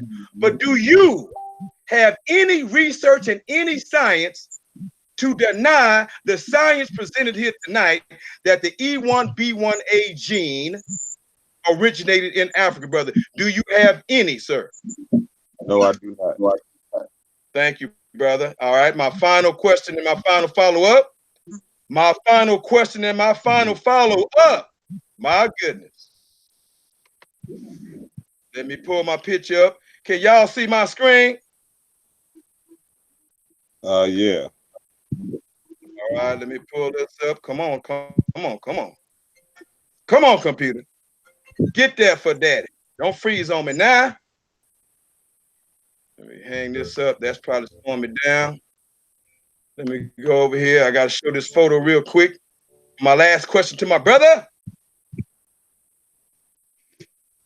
Come on, come on. Now, do right. do Jeremiah get to ask the judges 3 questions? Okay. I don't know, Jeremiah. We'll see. Hold on. Okay, brother. Brother Neo. Yes, sir. Do you know who that is right there in the picture, Neo? No, I don't. That is Dr. Joseph Ben Yakinen, a famous anthropologist and historian. Dr. Joseph Ben Yakinen, a Pan-Africanist, a teacher and a scholar. All right. Look at this man's features. He is from Ethiopia, and he is a Falasha Jew. You see his face, brother? Yes, sir, I do. All right, good, good. Let me get this next face up here. Let me get this next face up here.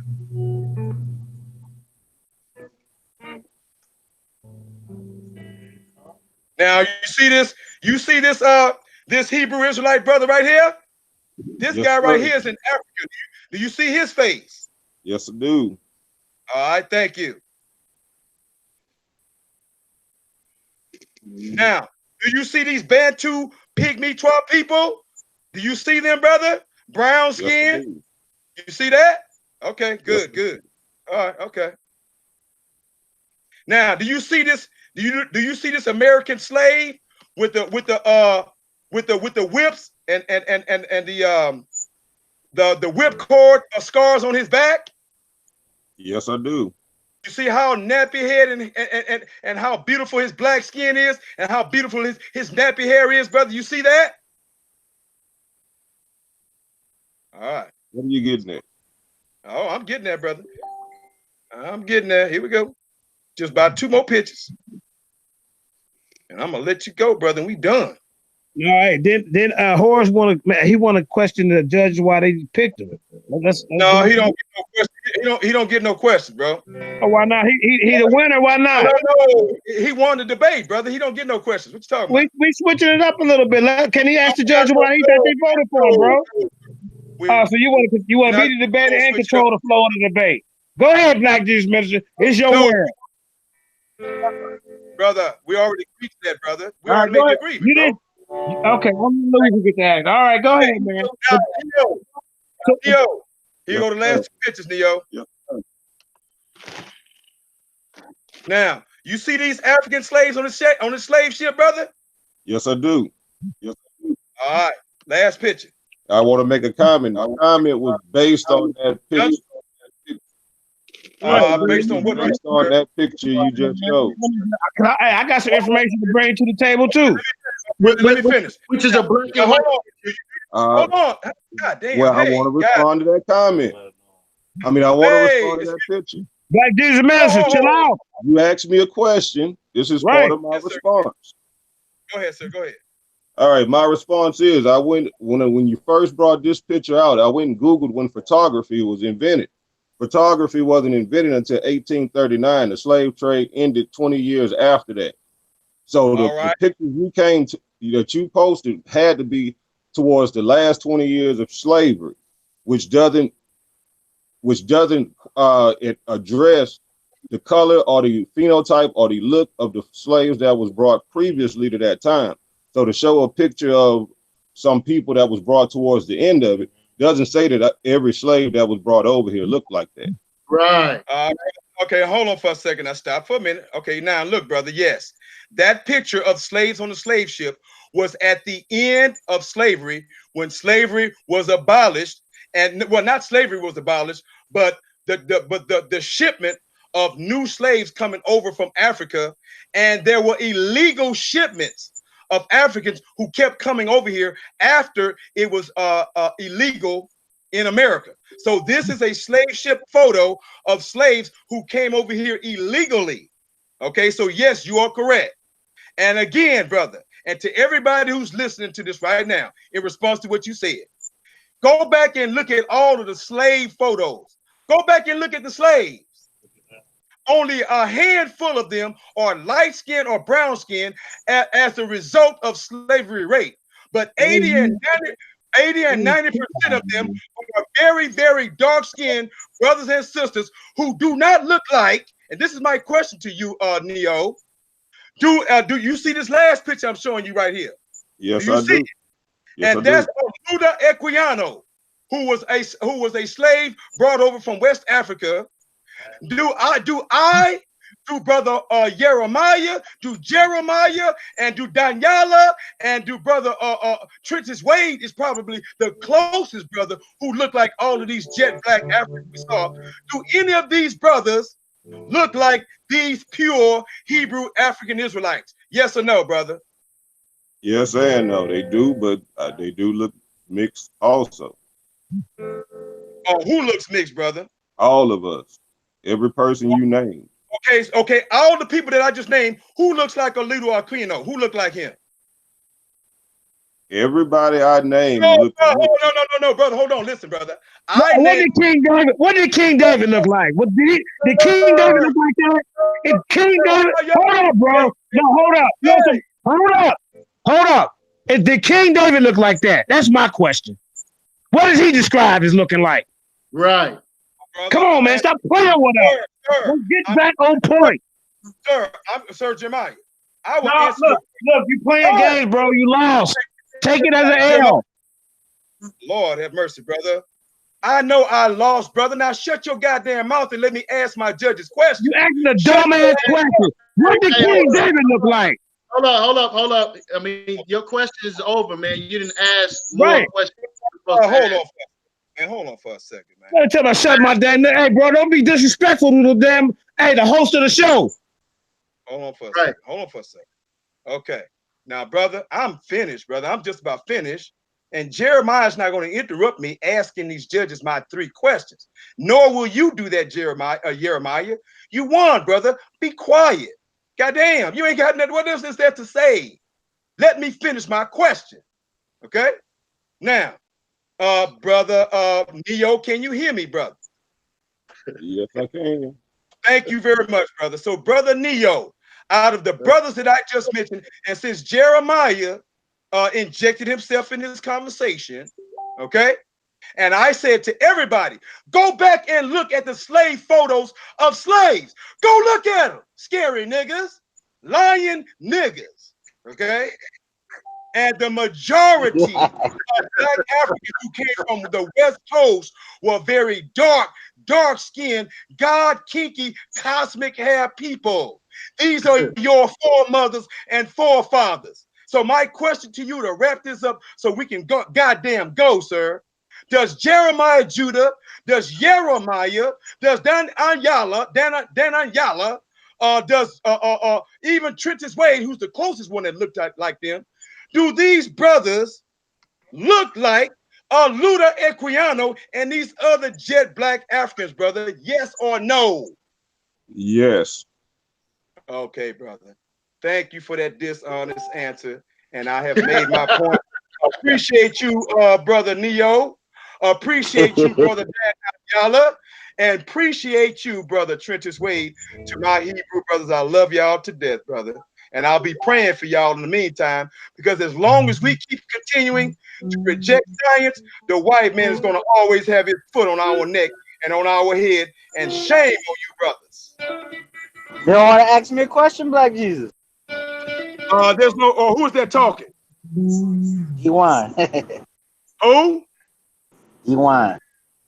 No, we done, brother. We done. We already done, bro. Thank you, brother. All right, have a good one. All right. Okay, so brother YirmeYah, appreciate you, brother. Any last words? We're gonna cut this off. I believe Priest Daniela has said that he wanted to bring some points out. I want to give a brother an opportunity. No, he's already spoken, bro. We done. Give me your last remarks, and we rolling. Oh, okay.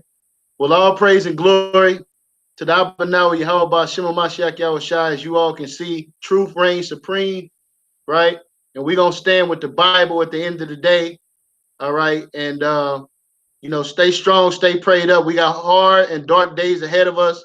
So we have to keep the faith, man. We have to keep the faith and keep the brotherly love amongst us all. All right, my brother. I thank you, brother. I love you dearly. Appreciate you for your time. And we're going to keep the faith, brother, because first of all, we do believe in God. We believe in Jesus. And that's what we're going to keep preaching, brother. But in the meantime, brother, stop being scared. Stop covering up the lie and go. It's over, man. Hey, I tell you what, I'm going to take a DNA test and you take one. How about that? You going to pay for it? No, I'm not going to pay for your DNA test. Money, man.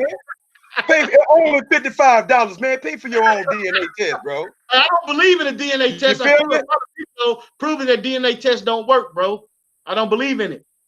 All right. Well, I appreciate you, brother. I got you. I can't make you believe it. So, in other words, the white man reigns supreme. He gonna stay on top, and we gonna continue to be some nigger nuts and street corner fools. So, anyway, love you, brother. All right. Shalom, everybody. Peace. Next time.